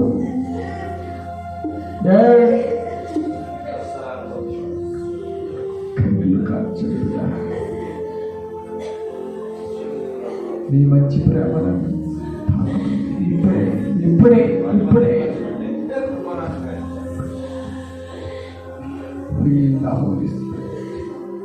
ఆయన హస్తము మీద వేయబడి ఉంది. బలపరుస్తూ ఉన్నాడు ప్రభు, బలపరుస్తూ ఉన్నాడు. ప్రతి దురాత్మను ఎల్లగొడుతున్నాడు. నీ మనసును అడ్డుకుని ప్రతి దురాత్మను ఎల్లగొడుతూ ఉన్నాడు. నీకోసం సిలువ మోసినప్పుడు ఆయన ప్రేమతోనే ముందుకు రాడు. నీవు కూడా ప్రతి నిందను, అవమానాన్ని వదిలిపెట్టి ముందుకు నడువు. ప్రతి ఒక్క సిలువకు చెక్కు పెట్టి శోధనను వదిలిపెట్టి యేసు వైపు తిరుగు. ఆయన నీ మార్గమును సరళము చేయబోతూ ఉన్నాడు. ఆయన నీ మార్గమును సరళము చేయబోతున్నాడు. ఎవరు చేయని పని నీ ద్వారా చేయడానికి ఆయన వేసుకున్న పనులు ఆరంభం కాబోతున్నాయి. విశ్వాసముతో ముందుకు అడిగి పరిశుద్ధాత్మ నీ పట్ల ఆయన ఆ వాగ్దానాలను నెరవేర్చుకుంటారు. ఆయన వదిలిపెట్టక ప్రార్థన చేయి. ప్రభువా, ఒక క్షణము కూడా నేను మనుషుల వైపు చూడడానికి ఇష్టపడను ప్రభువా. ఒక్క సెకండ్ కూడా నేను మనుషుల వైపు చూడడానికి ఇష్టపడను. కళ్ళు మూసుకో, ఎవరి వైపు చూడకు. గుడ్డిదానిగా గుడివాడిగా బతుకు. ప్రభు అన్నాడు, నీ కన్ను నిన్ను అభ్యంతరపరిస్తే ఆ కన్ను ఉడబీకేయమన్నాడు. నీ కంటికి ఏదైనా ఇంపుగా ఎవరైనా మంచిగా కనిపిస్తే కన్ను మూసుకో. ఆ కళ్ళలో ఆయన వెలుగుని కనబడబోతుంది. అగ్ని, ఆయన మండుతున్న అగ్నిని నీ కళ్ళలో చూడబోతున్నావు. పవిత్రంగా నీ కంటిని కాపాడుకో. తిరిగి ఆయన యొక్క ఆ అగ్ని అభిషేకము మరలానిలో మండబోతుంది. ఆరని అగ్నిలో వేలకముందు ఆయన ఆత్మాగ్నిలో మండబోతుంది. చల్లారిపడి ప్రేమ కాదు, ఆయన ఆత్మాగ్నిలో మండడానికి నీ చూపులు పవిత్రపరచుకో. వెలుగు వెలుగు వెలుగు, ఆ వెలుగులో మండుచున్న అగ్ని, ఆ వెలుగులో వాలుచున్న అగ్ని, ఆ మంటలలో అగ్ని నాలుగలు తెరవబడి విభాగించబడుతున్నట్టుగా నీది ఇవ్వాలి అగ్ని. కళ్ళు మూసుకొని పవిత్రంగా నీ కంటిని కాపాడుకో. నీచమైన వాటిని చూడకు, పవిత్రంగా కాపాడుకో. పరిశుద్ధాత్మ దేవుని వెలుగు నీలో ప్రవేశించబోతుంది. నా కళ్ళలో నీచమని చూశాను ప్రభువా అని ఒప్పుకో. ఇక నీచమని నిశ్చితమైన నీ చూడను. పవిత్రపరిచేనైనా గెత్సెమనే తోటలో మీరు కార్చిన నీ కన్నీటి ద్వారా నా కళ్ళు అన్నీ పవిత్రపరచమని ప్రార్థించు. బిడ్డ, చాలా మంది ప్రార్థన చేయలేకపోతున్నారు. ఇదిగో బిడ్డలారా, మీరు ఎక్కువగా పనికి లోబడకండి. సమయం ఉన్నప్పుడు ప్రార్థించండి, సమయం ఉన్నప్పుడు స్తుతించండి, సమయం ఉన్నంతసేపు మీ ఆత్మీయ జీవితాన్ని అభివృద్ధి పరచుకోండి. మనుషుల ప్రేమ గురించి మర్చిపెట్టుకున్నారా? ఎక్కువగా ప్రభు అయిన క్రీస్తుని ఆయన వైపు తిరుగుతూ ఆయన ద్వారా తండ్రిని ప్రేమిస్తూ ముందుకు వెళ్ళండి. జీవాధిపతి, జీవంగల తండ్రి, ఈ సంఘంలో వెలిగించుకుంటున్నాం. ఇంట్లో వెళ్ళి మనుషుల ప్రేమలో పడి ఆర్పేసుకుంటున్నా. ప్రభువా, ఇక నుంచి బుద్ధిహీనంగా బుద్ధి లేని కన్యక వలె ఉండమయ్యా. సమయాన్ని బట్టి ప్రార్థిస్తాం ప్రభువా, మాటిస్తున్నాం అయ్యా. మిమ్మల్ని నమ్మించడానికి కాదు కానీ నిజంగా మా మనస్ఫూర్తిగా చెప్తున్నాం. పరిశుద్ధాత్మ దేవుడు కాపుదల వెనువెంటనే మీకు తోడైంది. మీరు చేసే ప్రార్థనను ఆయన చెవిపెట్టి వినబోతున్నా. పరిశుద్ధాత్మ దేవ, నీతిమంతుల ప్రార్థన వైపు ఆయన చెవులు తెరవబడి ఉన్నది. హోలీ స్పిరిట్, మీరు చేసే ప్రార్థనలు ఆయన వినబోతున్నాడు. మీకు వచ్చే సంకటములు, చింతలు, సమస్యలు, బాధలను ఆయన విని వెంటనే విడిపించబోతున్నా. నీ స్తుతికి, నీ సేవకు, నీ పరిచర్యకు, నీ ఆరాధనకు అడ్డుకున్న ప్రతి ఆటంకమును నీవు చేసే ప్రార్థన ద్వారా విడిపించబోతున్నాడు. ప్రేమాస్వరూపి జాలిగల ప్రభువా, ఈ ఆరాధన నిన్ను కోల్పోకుండా మరోసారి నీ సన్నిధిలో నాకు ఇచ్చిన ఈ అవకాశాన్ని బట్టి కృతజ్ఞతలు. ఇంకనూ ముందుకు సాగి ఫలభరితముగా నేను మహిమపరిచే కృప దయచేయమని వాక్యము, పాటలు, ప్రార్థన మీకు మహిమకరంగా మా జీవితంలో, దీవెనకరంగా మా ఆత్మలో ఆశ్చర్యంగా ఉంచి మహిమాగంధ ప్రభావం పొందుకుని మా ప్రభు రక్షకుడైన యేసుక్రీస్తు నామములో ప్రార్థిస్తూ